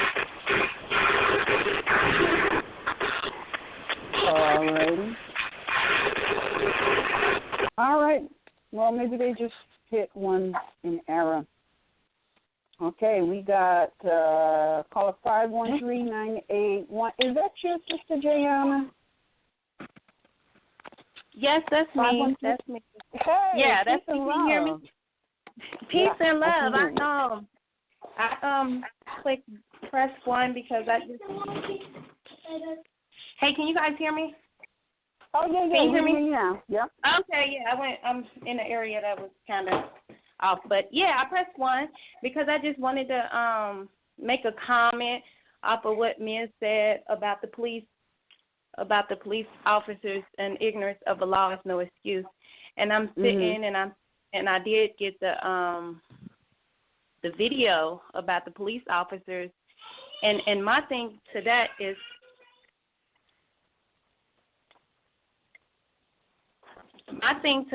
that even if you didn't know the law, even if you didn't know anything at all, you just applied for a job, and that was your job. Your intuition, your emotions, your feelings, just your thought process when you're doing certain things lets you know that something is not right or what you're doing is not right. So even if you didn't know the law, the things that you do, if you know it's not right, then don't even do it. You know what I mean? So it's no excuse all the way around the board when you're just doing something that you know is not to be right. Nobody can't pay me to do something that I know is not right. You know what I'm trying to say? So I totally agree when it says that ignorance of the law is no excuse with the police officers and the things that some of them do, and especially the Moors. And also, I don't know what they got, if they got a thing going on. A lot of the Moorish women is, I don't know if some came out, I don't know, but over here in my area, it's like a lot of the Asiatic women is signing up to be police officers, like literally like within these last 2 weeks. And I'm like, do they have like a incentive going on or something like that with the Asiatic women are all signing up to be police officers? I don't know. That was just, that's that is really well, I think that it's just probably, if you look at a lot of things where Asiatics were locked out of, all of a sudden it's like the doors are open, and a lot of them are coming in. Like there was a time when you would never go into one of their tribunals and see an Asiatic anything sitting on a so-called bench talking about their judge, ever, never. That just was never heard of. But we have to look at a lot of things that's happening now. Like they herd people into certain positions. For example, a lot of women may very well be herded into being police employees because they have blocked them out of other areas of employment, and that's the only one that's left open. And it looks good, it sounds good, they're going to get a steady paycheck, they're going to get some benefits, you know, and some of them will just do that because, and the other thing I notice is a lot of them that's becoming police employees, they don't sound like they're originally from this continent. That's another thing that I have noticed a lot of, and they have some of them have like a strong dislike for the Moors on this continent, and they behave accordingly. That is correct. That is correct. You notice that too? No, a lot of the Asiatic women are now they I don't know how to say it. I want to say like mixed. No, they're like, but they're not. Yeah, a lot of them are Asiatics, but they have other things in their blood, and yeah, that's I don't know, but yes, that's right. A lot of them were. I mean, like literally 50% of them that I know, like 60%, 80% of them that I talked to, and this was just some of them were family members, and they were all not. They sounded like they wasn't from this continent. I'm just say that. I don't know how to explain it, but they were all made mixed or something, you know, had mixed. I'm going to just say mixed with something. Now, when I say mixed, I don't mean like European. I mean mixed with something else, spoke a different language, or if they just even spoke English, they still had that, didn't sound like they was from this continent or like, or even though they were true Moors, but they don't look like it all the way, or some of them did, but like I said, I don't know how to explain it, but yes, I know exactly what you're saying because, like I said, even some married family members and stuff like that are and they are like down for this thing, and I'm like, is this something going on? What? And they're all women, and they're joining to be police officers at this time in this day and age. I would think that nobody would want to be a police officer at this day and age. And that's why they have to. But see, that's exactly why they have to import them, because the people over here, there's not enough people over on this continent that's signing up to be police employees.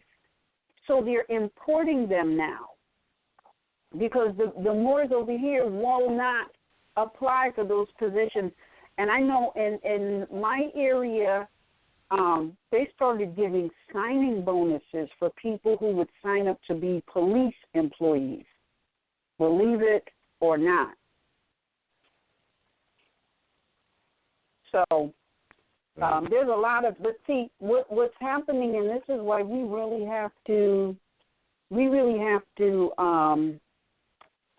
really cultivate ourselves in terms of self-love so that we can project love, because I believe that the only thing that is going to save us is that love, because I think what they're trying to set up is a family war. And by family war, I mean, you know, all Asiatic people, regardless of where you come from, they're trying to set up where once again, we're fighting each other because we don't demonstrate love.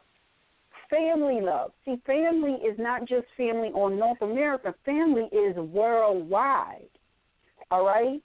So we have to stop playing into these modern Europeans' hands and talking and, you know, behaving as, okay, well, you know, only the people in my immediate family from my mother is my family, or only the people of my mother and father's family is my family, or only the people in this area is my family, or only the people on the continental United States is my family. We have to know that our family is worldwide, and we have to demonstrate that first to ourselves with self-love so that love will project outward, because love changes everything. It's not anger, hate, animosity, none of that stuff will change anything And and didn't the prophet say we got to learn to love instead of hate? It's not restricted to just your immediate circle. It's worldwide. So I think we have to really, he said we're going to need each other more than ever, because we're going to need each other. We're going to need to go within ourselves and learn to really love ourselves, put that ego on the back shelf, get rid of all of those fears and insecurities, and just learn to love ourselves. So you can't love nobody until you first love yourself. So work real hard on loving yourself so that we can project love out to our brothers and sisters wherever they may come from on planet Earth, which will, in my opinion, and I think that's what Prophet Noble Drew Ali was trying to say, is going to end the family war. Because it's just family warring. It ain't us warring with modern Europeans. It's a family war. And it's just orchestrated by modern Europeans. And they're constantly setting us up, and we're constantly falling for it. And we need to stop that. Islam? Islam. And I just wanted to say you're right about the love, because it was another police. He's been a police for a long time now, but he make it his business to show family love across, even him being as a police, because he said it out of his own mouth, and this was a couple of years ago, even before there people coming out. He said, I always do what I do because I don't ever want it to be somebody's beating up on me, like saying that he's on a call and his back don't come, and he's just getting beat up in the street and nobody helped because he's a so-called police. And so he was saying, I want my family to still help me. And we was all like, laughing at the moment, but he was so serious. And now I'm getting it when I see the tape of the other police officers saying that, if they don't do certain things, they're not going to get called, backup is not going to come for them. And I guess he was saying that, but he didn't say it like that, but he was basically saying that. And because I guess this been going on for a long time, they just coming out with it. But he definitely said that he always wanted business to be like he's, everybody loved him.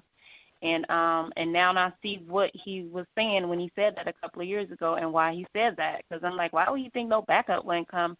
And, yeah, he's like, I don't want my family, and meaning, i.e., his people, to that look like him, to not want to help him if he's in trouble just because, he's had that title. And I'm sorry, Miz, you was going to say something. Wait, I just wanted to say this. It was before about ignorance of the law is no excuse. It was this case law I found. It's that ignorance of the fact excuses, but ignorance of the law excuses not. Every man must be taken to be cognizant of the law. Otherwise, there is no saying to what extent the excuse of ignorance may not be carried. Absolutely. And I'm definitely familiar with that, for sure. So you could be ignorant of a fact, but ignorance of the law definitely is no excuse. So they may have been ignorant to the fact that they were signing up to be Roman soldiers. That's the fact. And they may have not known that. They thought they was just signing up to be, policy, whatever. But still in all, the ignorance of the law is still no excuse, because in that Constitution that they took an oath to, nowhere in there does it mention, municipalities or anything of that nature. So my thing is, when they sign up for that, the ignorance of the law is no excuse, because it is a private Roman institution. It just is what it is. And, no different than if you're going to sign a contract, you're going to look at every word, everything. If they don't know what municipal means, what city means, things of that nature, ignorance of the law is still no excuse. So, that's, yeah. Well, municipal does mean a Roman venue. And don't get me wrong, intentions are everything, really. So, like, not to say they had bad intentions, but still, ignorance of the law is no excuse. That's just it. Right, because they may not have the fact that there wasn't a lawful whatever, but once they started breaking the law, then that's where it becomes no excuse of whatever you do. So you may not know that municipal meant a Roman venue, but once you started breaking the law, then that's where you are not excused of. Yeah, because the knowledge of the law is the knowledge of self. So ignorance of yourself is still no excuse. You know what I mean? Because there are a lot of Moors who are under Roman jurisdiction and operate on their behalf daily.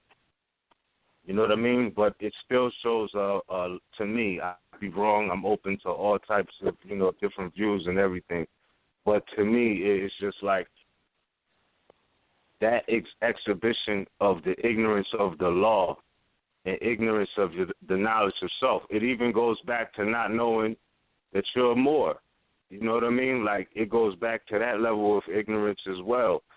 And not blaming anybody who didn't know and is now finding out.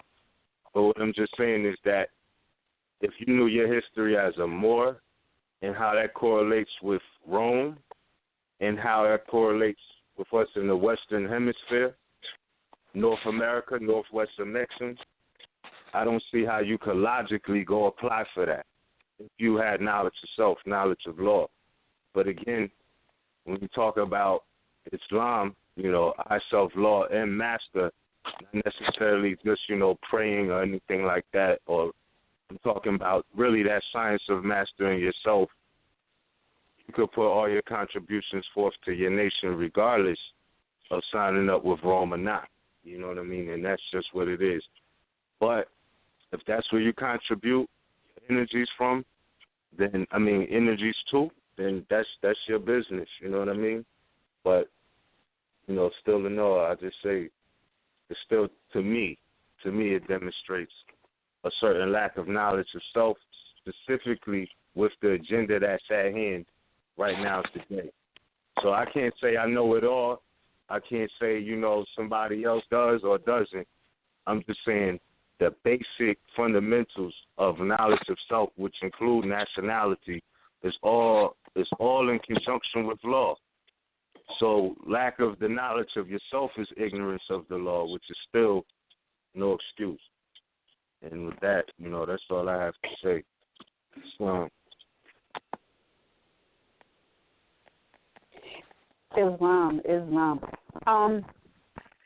Roz, you mentioned that sometimes these so-called counties/states try to imply that certain case law doesn't apply to them.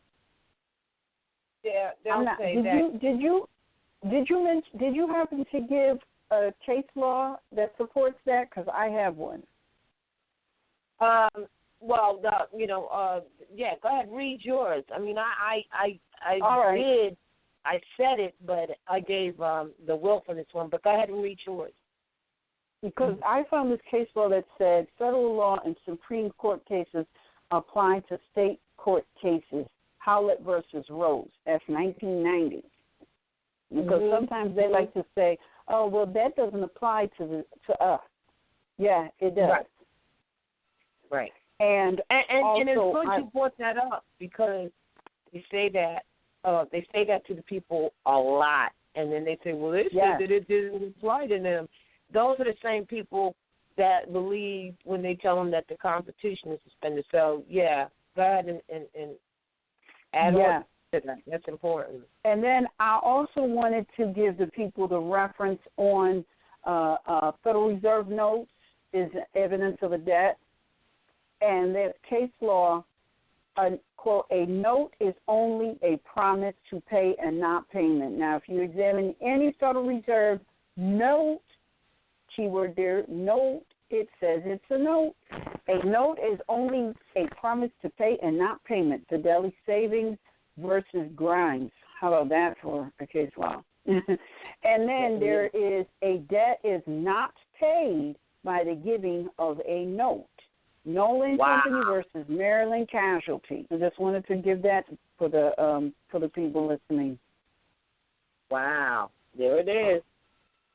And then I'm gonna give you another one. I found this one. We might have it. I'm not sure, but when I read it, it didn't completely sound familiar. It might be, but it's Stevens versus State, and it reads: a right common to every citizen, such as the right to own property or to engage in business of a character not requiring regulations, cannot, however, be taxed as a special franchise by first prohibiting its exercise and then permitting its enjoyment upon payment of a certain sum of money. Wow. That's to all those people wanting to start to do their business, and they're calling and say, well, how do I do business now that I'm a Moor? You can read that one again. You know what I mean? The regional merchants on the land is telling you you don't need any special permission for that. Right. So, I open up my business. Like, well, we should ask. But see, our problem is we a lot of times don't have any integrity on it. But the only integrity that we would have is that which has been given to us from a commercial point of view and a jurisdiction that doesn't belong to us. So then what we do is, in coming into our own, we bring in that mindset. That's why the prophet said, go back to the mindset of your ancient foremothers and forefathers, because they're the ones who are the mothers and fathers of civilization principles, and merchant laws, which is what they codified the UCCs out of anyway. So because we approach it from that, only from that of which we know, we can't say it more. That's why he said, look, I came to teach you to be yourself, because you can only be what you know, and you need to study that. But we bring those things into our work. Like, I don't want to say, we got people talking. It's crazy.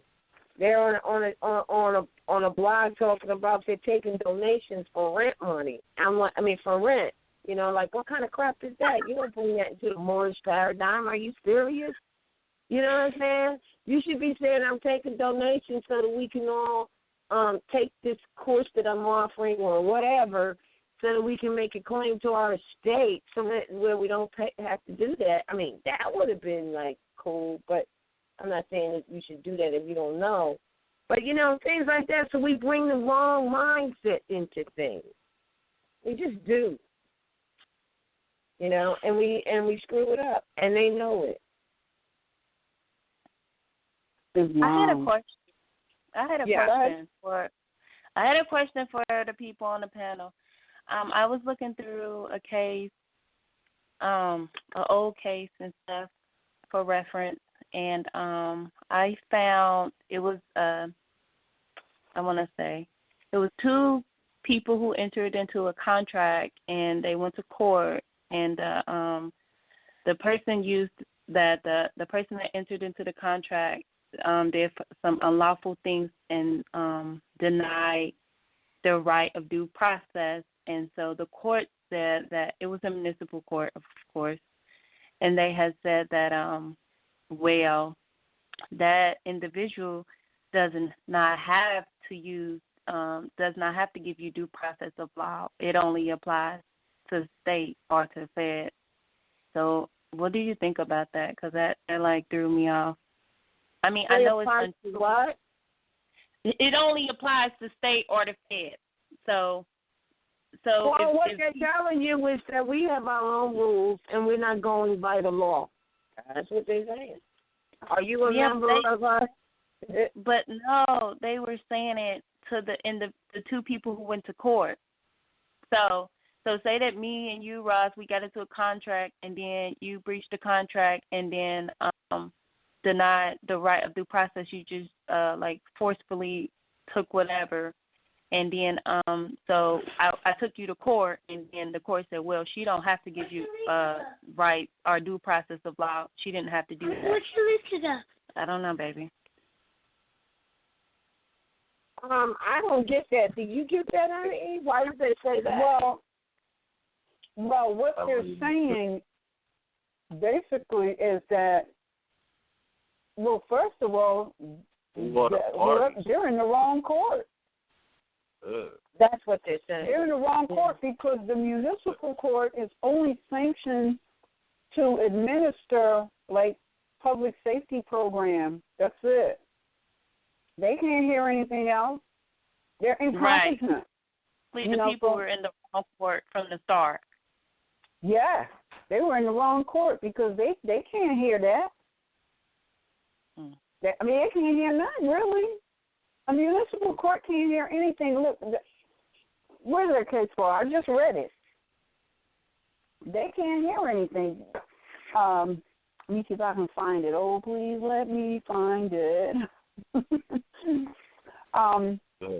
Where's that case law? Plus, it depends on me. Oh, you got it? I'm going to have it in a second if you want to. Yeah, no, I just wanted to add on, too, that contracts, when you're talking about contracts, the nature of it is civil. So, like he was saying, a municipal court can't really hear that. There's an agreement, or I don't know what type of contract and who the parties are, because that can make a difference in the nature of why it's there too. And you don't have to disclose it, but if it's like a public servant in there talking about a contract, no, it's not between me. It was a case that I was reading into, and because I was reading into cases that happened, just going through cases, and I didn't understand that comeback from the court. So no, it's not nothing personal. I can use it. It wasn't. What did you say? Was it who? It wasn't a public servant or anything. It was just two. It was two people who did a contract. One of them was a business, and one of them was with an individual. Yeah. Well, you also got to keep in mind too, Article 6 of the Constitution, where it mentions the laws of any state or any judges to the contrary of the Constitution are notwithstanding. You have to remember that they are all obligated to it.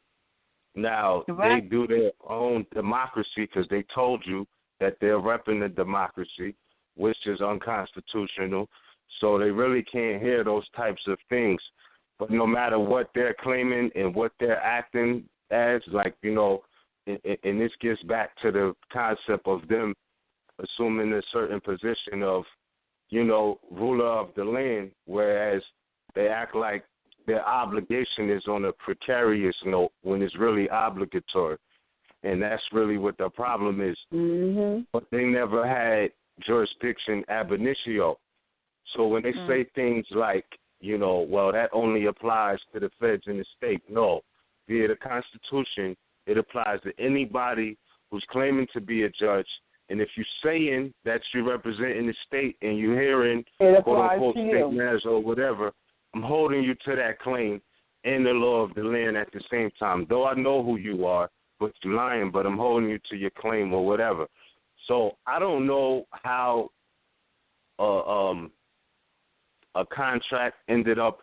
I mean, they're all really municipal venues, but I'm talking about the Bottom Feeder, traffic court, municipal type level. If you're talking that, I don't know how it ever ended up contract. Yeah. No, this is the contract. It wasn't with traffic. It was just contracts. I was looking up cases that dealt with contracts with people who go to contracts, and they took them to court, and that's the business took the individual to court in the municipal court. And so what threw me the loop is, okay, if you go to court to a municipal venue and they deny you due process of law, then you got a case is what you're saying, anything contrary to the Constitution is notwithstanding. But then when the people you enter into the contract with denied you due process of law, and then of course, and then of course they will, they could do that. So I'm confused. That's through. Wait a minute. Here's the deal. See, and this is a challenge that everybody has. Mm-hmm. We don't comprehend because of the way they do things. In municipal meeting rooms, we don't get that. That's not a court. See, when if you and I have a controversy or a disagreement, all right, we keep it simple. And I send you documentation that I have an issue with you. Mm-hmm. All right? It doesn't have to go through a court, really. But the way they do things now, because they're trying to get income, they make you go through a court for it to appear to be valid. But it was valid once you put a stamp on that baby. It's valid. But now what's supposed to happen is the court is supposed to be a mediator. They're supposed to be the neutral party. They're not there to make a decision. They're not supposed to be taking sides. If they take sides, that's called prejudice, and they need to recuse themselves because they're not going to be able to make an impartial decision. The issue is not between you and the so-called judge. The issue is between you and the plaintiff. And when that is the case, the constitutionality of everything is secure. And no mediator can deny that. And if they do, then the party that is trying to get a fair and reasonable hearing can sue that judge, because now what they've done is instead of them following the law of the land, they made a personal decision. That's prejudice. And what could be said is, well, that is your personal opinion, since you just stated that you're not following the supreme law of the land, which means you are prejudiced to this issue on the table, so I'm asking that you recuse yourself. Now, if he refuses to recuse himself, you all the more reason to sue him. I get it now. You see? Yeah, they're supposed to be like, for example, we Moors, we don't even get this. And I'm not saying that we need to go out tomorrow and do this. We need to study, because we don't have enough people who really comprehend law and government. Really. We do not have enough people who comprehend law and government. Government is family.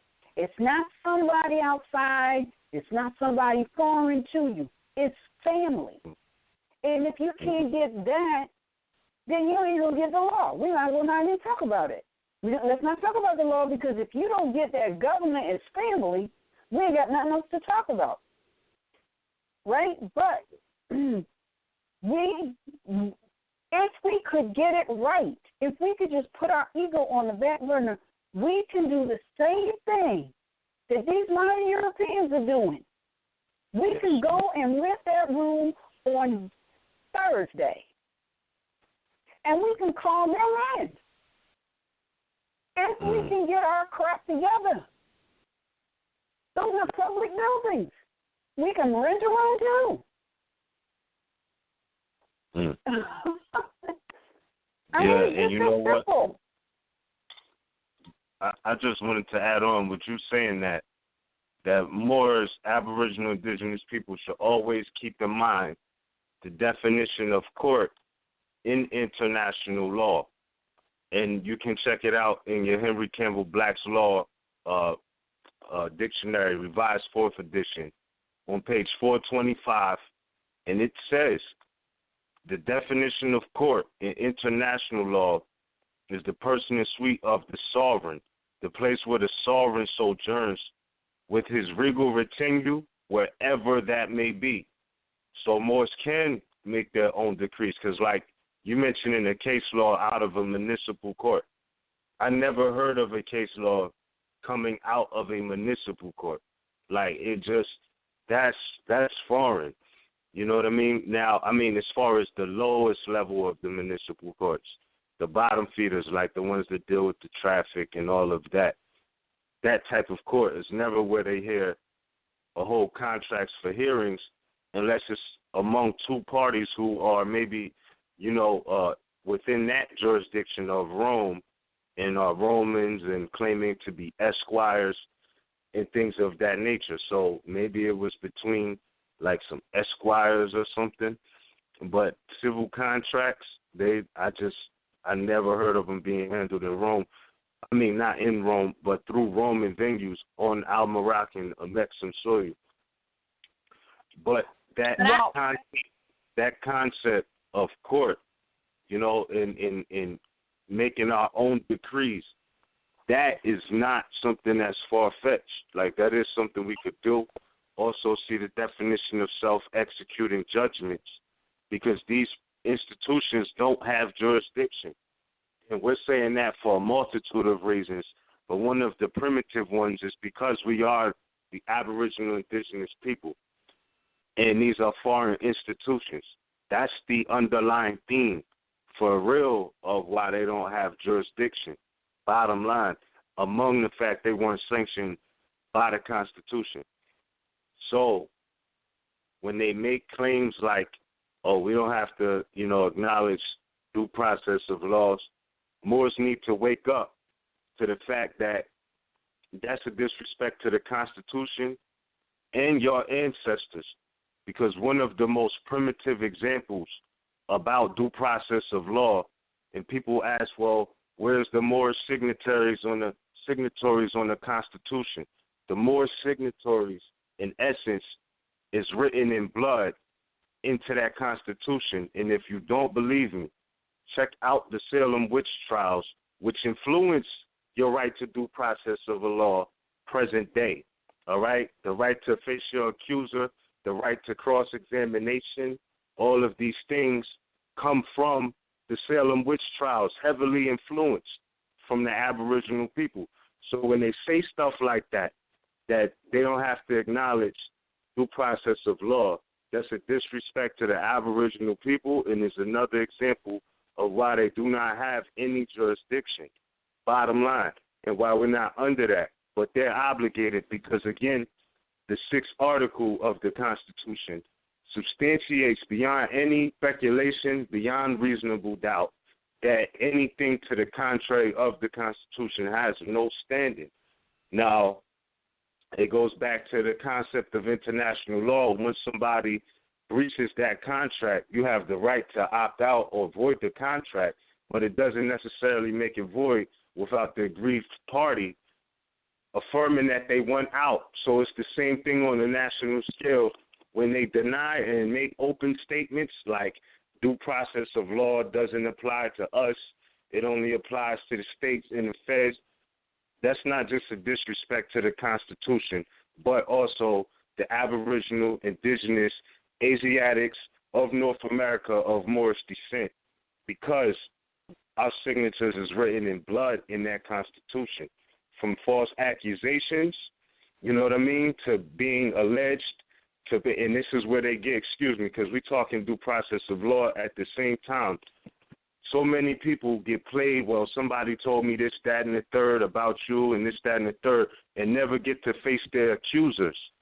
And that concept also they play on people in the aspect of not even really having a real accuser by alleging an artificial party to be your adversary. So when they say the state, and the state can't take the stand, all right, you can't look your accuser in the eye it's a violation of due process of law. Why is that in the Constitution? Again, go back to the Salem witch trials. All right, it was a lot of craziness going on, bloodshed because of false accusations, people not being able to face their accusers, people turning cold because of pressure. So when they disrespect due process of law like that, you got to understand it's a bigger disrespect to the essence of what the Constitution was written in, because they took these different cases as examples of how the law of the land should go and the distinguishment between English law and American law, our Moroccan law. So for a municipal venue to make a statement like due process of law does not apply, that's a statement that they're open enemies and they have nothing to do with the Constitution. But we should have known that before walking in there thinking you're going to get a civil remedy from a Roman venue. Like I said, ignorance of the law is no excuse. So a Roman venue making statements like we don't follow the Constitution. How many other ways can they say it? They don't have jurisdiction. Bottom line, they're Romans. They're not about that. You got to be about that. Straight up, straight point blank. So if they don't have jurisdiction, if they don't have right words to make the statement, we don't follow due process of law, translation or conversion is that they're basically saying they have no jurisdiction because those aren't right words to say, bottom line. So, again, claim that they operate for the state, county, city, all of these being subdivisions of their quasi-national domiciles, claiming to be states. They're all obligated via Article 6 of the American Republic Constitution, not the United States Constitution, the American Constitution, because our ancestors worked, successes, failures, all of that is embodied as an example to the entire world of what law is supposed to be like. So I don't take that statement lightly when they say things like we're not obligated to follow due process of law. And having people, being accused and not being able to face their accuser, that's the whole myth of these municipal courts anyway. Like you was mentioning earlier, they bring people into the courtroom and, they're alleging that it's the state. The state is a fictitious party, whereas they cannot come and take a seat. They cannot stand. The state cannot speak for the record. The state cannot look you in the eye. All of that is a violation of due process of law, and that's what these municipal courts have been about. So basically them saying it is no big secret. It's just we need to wake up. You know what I mean? These people are Roman militia. That's what it right. is. But it wasn't that they were saying that they didn't have to respect due process. They were saying that individuals don't have to respect due process of law, if you get what I'm saying. So they were saying that I didn't have to respect due process of law, or whoever, so-and-so, didn't have to respect due process of law. They wasn't saying that the court didn't have to respect due process of law. They said that the individual don't have to respect due process of law to another individual. And so that's where the question was at. And also, but that's still a false statement. That is a false statement. But at the same time, like you said, Boz always say nationality is a big thing, because the case itself, because what I was doing and what I always kind of do is I go through cases and I try to see how I can break them down to where people went wrong at. And in this particular case, the individual went wrong because they claimed to be a resident of the state, and then second they used state statutes to try to justify their situation, and then after that, then they came back. In between. So at all of their what they used was state statutes and constitutional things at the same time. So they used that. They were like, oh well, this is a violation of Amendment 4 and 5, and then they also said it's a violation of statute. So what I was getting from it was, well, they used what they used on them as far as like if you go to a state, if you go to a court with a statute, then they're going to come back to you with a statute. So so that's what I'm thinking, that's what went wrong with that. And it could be one to override the last statute they wrote, because none of it is law, and that's why it's not good to rely on it at all. And then they didn't have a nationality, and then stuff like that. So I think that's why they did that. But it's just still, the reason I asked the question, because like I said, I was breaking down that case, and it did throw me a loop on that, because I wanted to know where does that stand, where they say two individuals do not have to use due process of law in their contract or in their engagement with other people. Wait a minute. Was one of the people a corporation being represented? Yes. That's why. Yes. That is exactly why. Because see, and there's a case law that says this recently. Individual. Just to get it clear, it wasn't a corporation. It was like Walmart against, somebody, and then they said Walmart don't have to use due process law. You get what I'm saying? All right, and they're correct. They're correct, because Walmart is a fiction. What you have to do is you have to go behind Walmart and pull the people out. And see, that's a trick. Because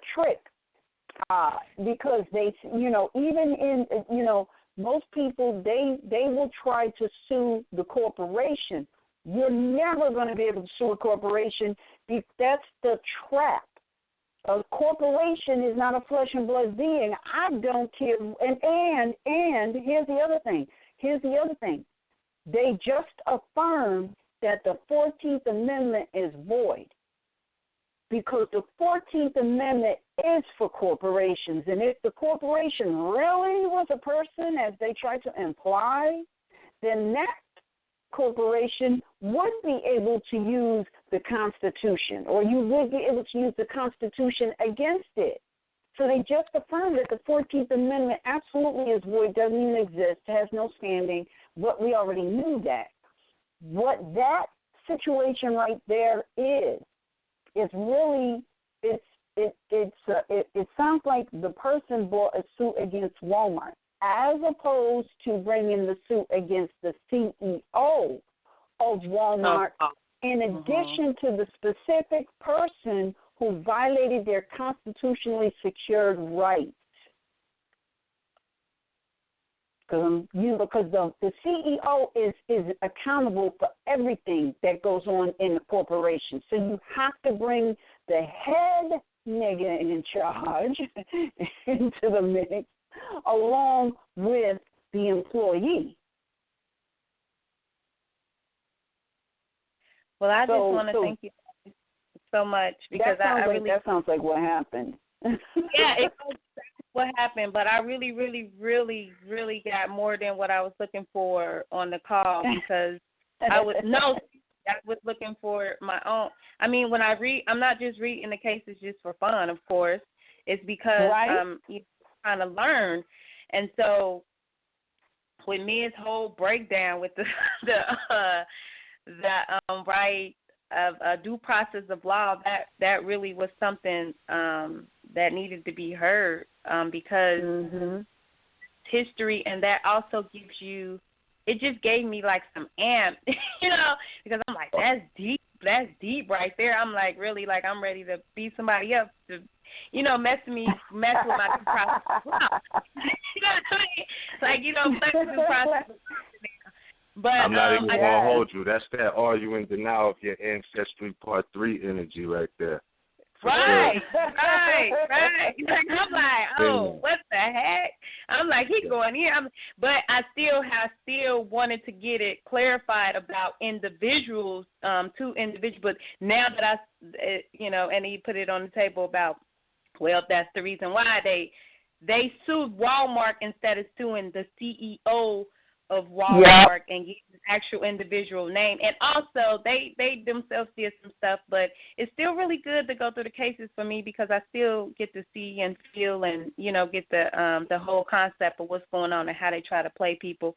And always kind of get, like, case laws, like if the state or whoever, whatever court they go and make a judgment and they use case laws themselves.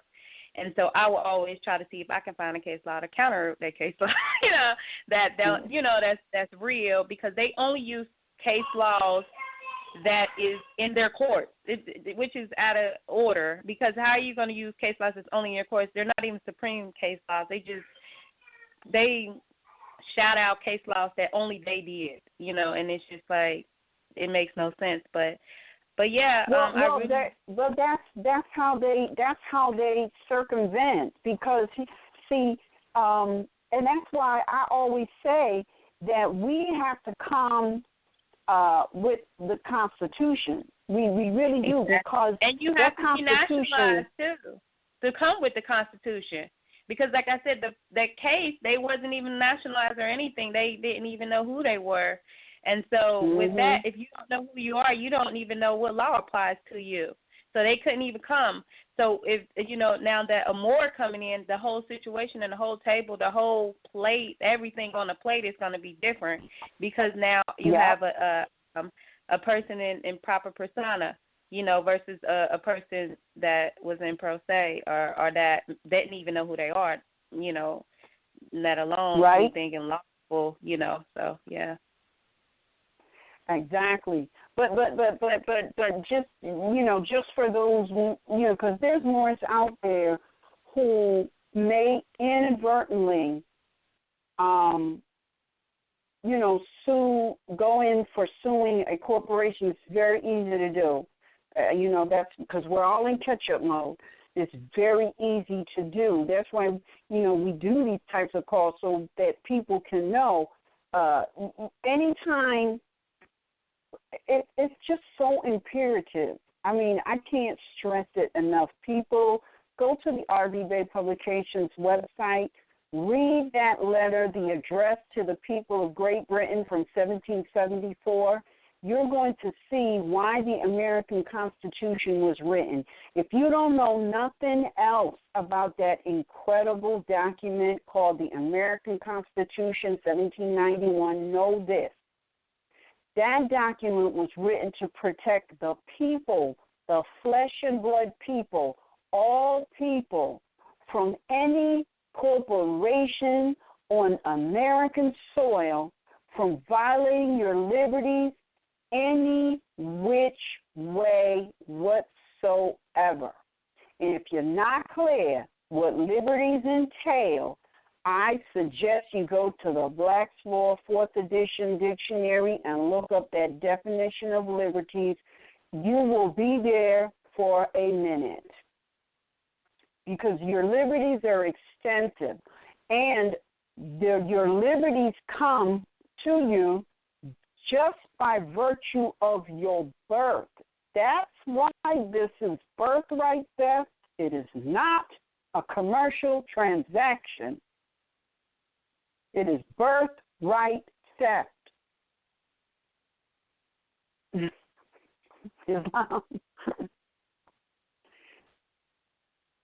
Islam to that. That's why the prophet said, come to the truth about your nationality and your birthright.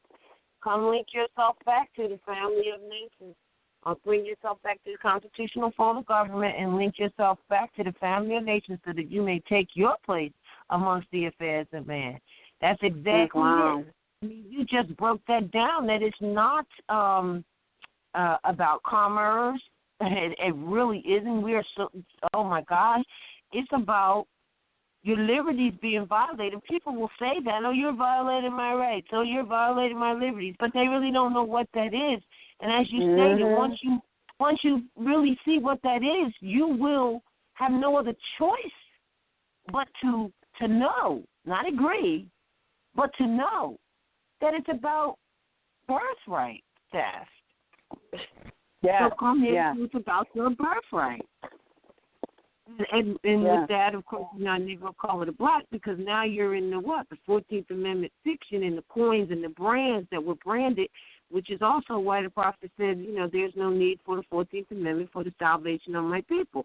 So when you get people who say, well, we were slaves and we were outside of the Constitution and now we got to do this naturalization thing so we can come back into the fold, they're just total jerks who don't know jack. That's very clear. There's no way you can be a party to that which you established for someone else. And said, here it is. Here's your jurisdiction. You're a quasi-national domicile because we are the nationals. So therefore, as a quasi-national domicile, there's limitations naturally. All states are that, and anything that they create. So if that's the case, and as you said earlier, it's about family, well, you can't be a member of that. You can never be a member of that which was established for all of these droves of people who were coming over here to your ancestral estate. So you established a political jurisdiction, limited as it is, right? The law of the land, limited as it is. It's like the yellow lines in the road. Everybody should stay in their lane, right? And then you're going to become a member of that. I mean, think about it. That makes no sense at all. Mm-hmm. But lack of study will do that. That's right. And those people will put you back into slavery. And really slavery is just not being free. Slavery is really mental. That's why he said, look, this whole thing is really mental because no man can really change your descent nature. But if you're not aware of it, then it's an assumption that they roll with and they feed their family with it. So be careful more. Some of your own wearing turbans and feathers will definitely put you back into slavery. It's never been more clear than it is now. And then when you recognize that, a lot of these groups have been infiltrated a long time ago, and they put into place reverends and preachers, from the Christian church who were already confused into the positions to make sure that all of this that we're talking today sounds like some religion or is seen as a religious choice through the existing MST of 8. That's what their plan was, but now it's all busted wide open. You can see very clearly because more have come with their eyes open, and it's all really, really very clear. But they did a very good job of that, So it's all right there.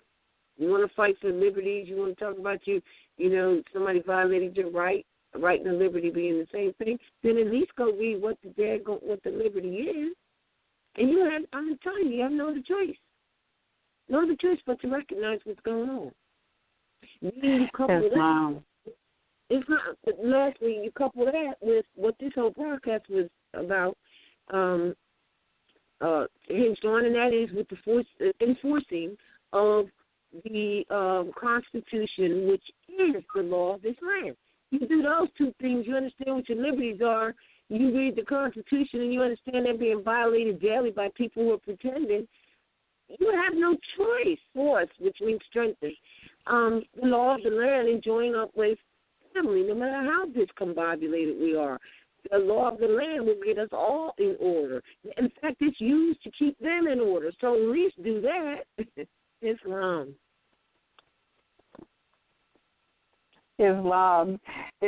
Sister Gianna, thank you so much for that call and that information. I'm sure it's going to help a lot of Moors. Thanks. Peace. All right, peace. All right, we're going to take our next caller. I don't know how it's showing up as Morgan USA 3, but hello? I sure would like to know how that happened. Peace. Are you there? Yes. Can you hear me? Great. Please state your appellation at Northwestern Exxon. Oh, you can hear me, you said? Yes, I can hear you. Oh, okay. Scotty Morgan Bay, Nation, Michigan. Michigan is not a nation. Okay, well, Michigan Michigan is- territory, I don't know how to say it. No, it's all right. It's all right. You're at Northwest of Maxim. You're near Michigan Corporation. Okay. All right. All right. All right. Okay, Islam. So now, the correct way to say it is, once again, what? Near Michigan? You're at Northwest of Maxim. Northwest of Maxim, near Michigan. Okay. Yes. Would it be correct to say Michigan territory, too? Would that work? Well, Perhaps? Michigan initially was a corporation. It's still a corporation. Oh, okay. All right. Yeah. It's interesting that he's bringing that up because there's actually someone else who thinks that who sent us something saying that they were North Carolina Nation. You know, those are corporations, so therefore, and all states, even those who are republic states proper, which were the Union states, and now they have come up as corporations, no doubt. All of them, no matter who they are quasi-national domiciles, and you are a national as a more American national, so this is the reason why you can never claim to be in that state or in that so-called territory because it really doesn't exist. It's really on paper in the first place. It's just a sales territory that they use. So Islam. Yeah. Islam. I don't mean to cut your wisdom, but just for the sake of its proper perspective, the word Michigan actually is an Aboriginal appellation, but it never referred to the land. It referred to waterways. The Europeans took that appellation and incorporated it, and that's the corporation that you see call themselves today the state of Michigan. But the Europeans did not create that word. That is a Aboriginal appellation, Michigan. All right. Awesome. But that's not the land. The Aboriginals never used it to refer to the land. They used it to refer to waterways. So you're not at Michigan. You know what I mean? You're northwest of Maxim. But know that the Europeans took that and incorporated it for their usage. All right. So last week when I called in, Islam brother, I appreciate that. Last week when I called in, I did the same thing. Basically, I said northwest of Maxim first, and then I said Michigan territory. So I'll get it right. I'll get it right. Well, you guys, it's amazing what you were touching on tonight, and I was practicing some ways of addressing the so-called court if I decided to walk in there. But listening to what you all have said, it's a kangaroo court. So, but I came up with a way of addressing them because, first off, we know that the so-called name on the so-called birth certificate, which has nothing to do with us, it's a corporation. And when they call out that name, they are not addressing you. Islam, you're breaking up. It's am I? Oh, yeah. Can you hear me now? Yeah. Is that better? Yeah. Is that better? Yeah. Okay. All right. I'm sorry. This is Skype. This is the first time I've done Skype, so I don't know. All right. Okay. So when the court is calling out the name, they're not addressing the man. They're addressing that piece of paper, and that piece of paper is a corporation. And so if you answer to that name and say, yes, that's my name, then you have just effectively given that kangaroo court a jurisdiction by default. So I came up with a way of addressing them or answering that by simply saying, one is on and for the record, one is here in proper persona as X-Rail in the matter of that name. I believe there's been a mistake. I haven't received a proper notice, and this matter shouldn't even be in court. Judge, who is liable for that name? Now you got them in a catch-22 because you're not admitting to the name. Therefore, you're not given jurisdiction because you're not going to claim something that isn't yours. And they're liable because when they bring a charge to that name, they're actually bringing a charge to the government they represent. So now they're in a catch-22. So you ask them, who's liable for that name? And then they're going to say, you can say your name is not so-and-so. You go, I don't understand the question. Who is liable for the name? And then you just leave it there. It's question mode after that. That's another way of approaching the matter if you choose to go in there, but I wouldn't. But if I had to, that's how I would do it. And I would just simply say, I don't understand. I haven't received a proper notice, and this matter shouldn't even be in court. So anyway, that's I just wanted to throw that out there. Well, normally, yeah, we both say, well, why don't you X-rail it? That's right. You would X-rail it because it doesn't exist. You're right. It's not an existing person and never was. Right. So then you are so you're X-railing it, and if you understand what that means you have information regarding that, but that is not you. That's my take on it. So you're like, and then Anita, I know you're probably going to add in, you therefore would be the authorized person or prescribed person regarding the information regarding that fiction. Is that what you're going to add? Yes. Yeah. See, one of the things that we as a people, we are, and I'm not saying it's you, brother, I'm just saying we have this tendency of always running away from things, when in actuality, if you do the research on that appellation that your mother gave you, that you will find that appellation is a family appellation. Now, yes, the question okay, I don't mean to interrupt you. I'm well aware of that, but I'm saying the name they're calling out in that court isn't. Right. But here's my right. I know from that perspective at all. Mm-hmm. It may be you finish what you're saying, but it may be a family appellation, but the manner in which they're calling it out regarding that fiction is what's being addressed on a lawful matter. Exactly. Period, because you don't want to claim it under the same condition that they are actually putting it out there. Yes. What you're about to say is right and exact. In these appellations really are family because they own us, but that's not. I mean, because they're from us originally, but that's not the manner in which they're proceeding in that room. Yeah, they're talking that piece of paper. They're not even addressing you. They're talking that piece of paper. And what they're trying to do is trick you into saying, yes, that's me. Basically, you've made a claim on their property, thus giving them jurisdiction. See what I'm saying? Okay. No. Okay, and I'm going to explain to you why that can never, ever, ever, ever be their property. Because that is family property. I'm not disputing that. What I'm suggesting to you is the birth certificate they created. We didn't. We don't need a birth certificate to know who we are. But here's the thing. The name you're on that saying, birth certificate. The birth certificate they created. What is the appellation on that birth certificate? Where does that come from? You see, in law, let me just say this.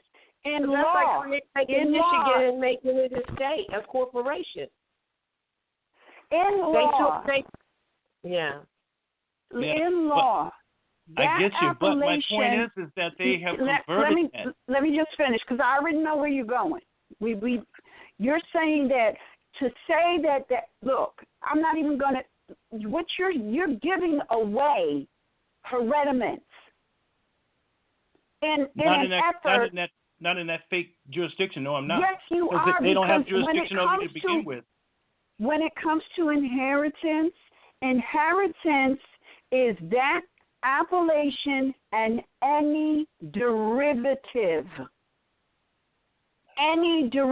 So the question that needs to be asked is, I need you to produce verifiable documentation where my family gave you the authority to not just use that family hereditament, but to alter it. That's family property. Right. Ancient. Absolutely. And when did they do it? when Mama signed that birth certificate. She converted No, honey. at that No, point. no. All right, I was understanding his position, but let me just say this. Anita, I understand exactly what you just said. Take it to the even deeper level. Who gave them the right to even first of all, the birth certificate is null and absolutely null and void. Right. Null and void. We talked about that earlier. If you didn't hear it, go back. No, I heard you. I follow you on that. It's void ab initio, so therefore they can't be talking about that. That's what we know. But anyway, you're saying I got it in that whoever gave them the position to take any derivative of ancestral appellations and turn them into anything, be it a birth certificate or whatever the heck they may do. That's where she's coming from. And proof on that, if you were to go to any so-called name book, be it one that you could get from a common bookstore, Borders, or wherever, or an Arabic one, those are the two main ones, you will find that all the names are in Latin and derived from Latin that are used today.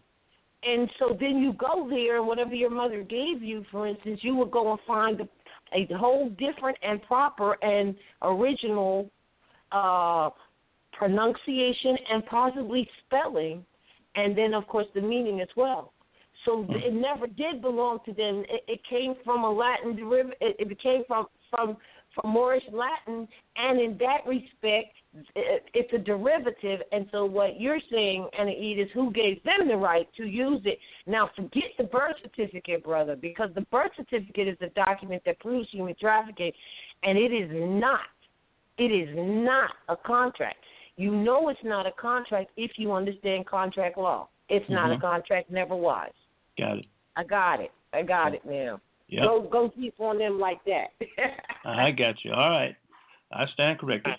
Well, keep that in your head and understand it. That's what it is. You are who you say you are. No man can change another man's descent nature.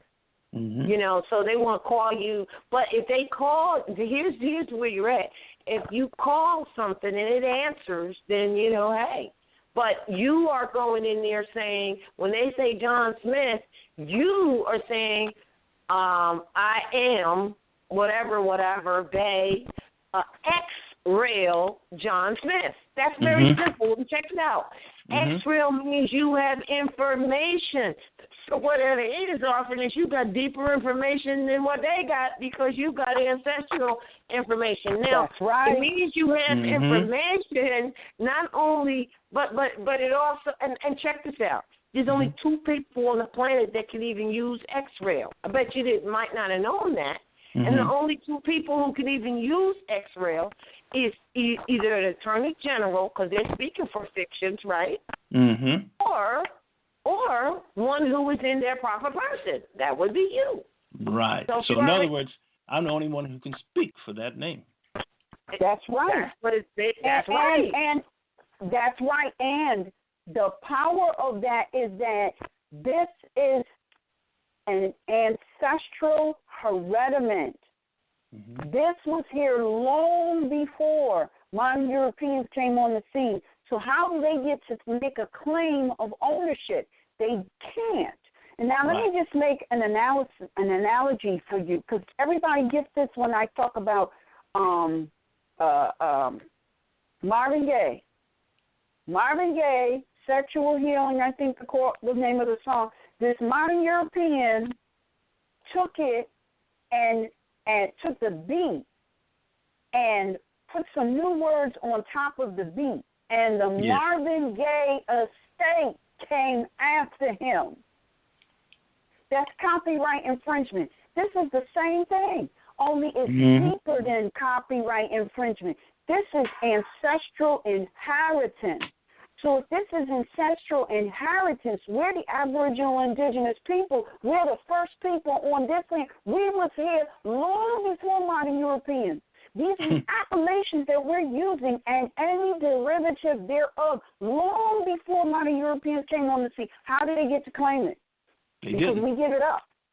Oh, yeah, that's true. Instead of us going in there and demanding, I need verifiable documentation as to how you have the authority to use my family hereditament. I need it before we can have any discussion in addition to your delegation of authority to even be a court and function as such, because we don't have to even put this on the table because we already got on the back burner the case law that says, oh, you're operating in statute.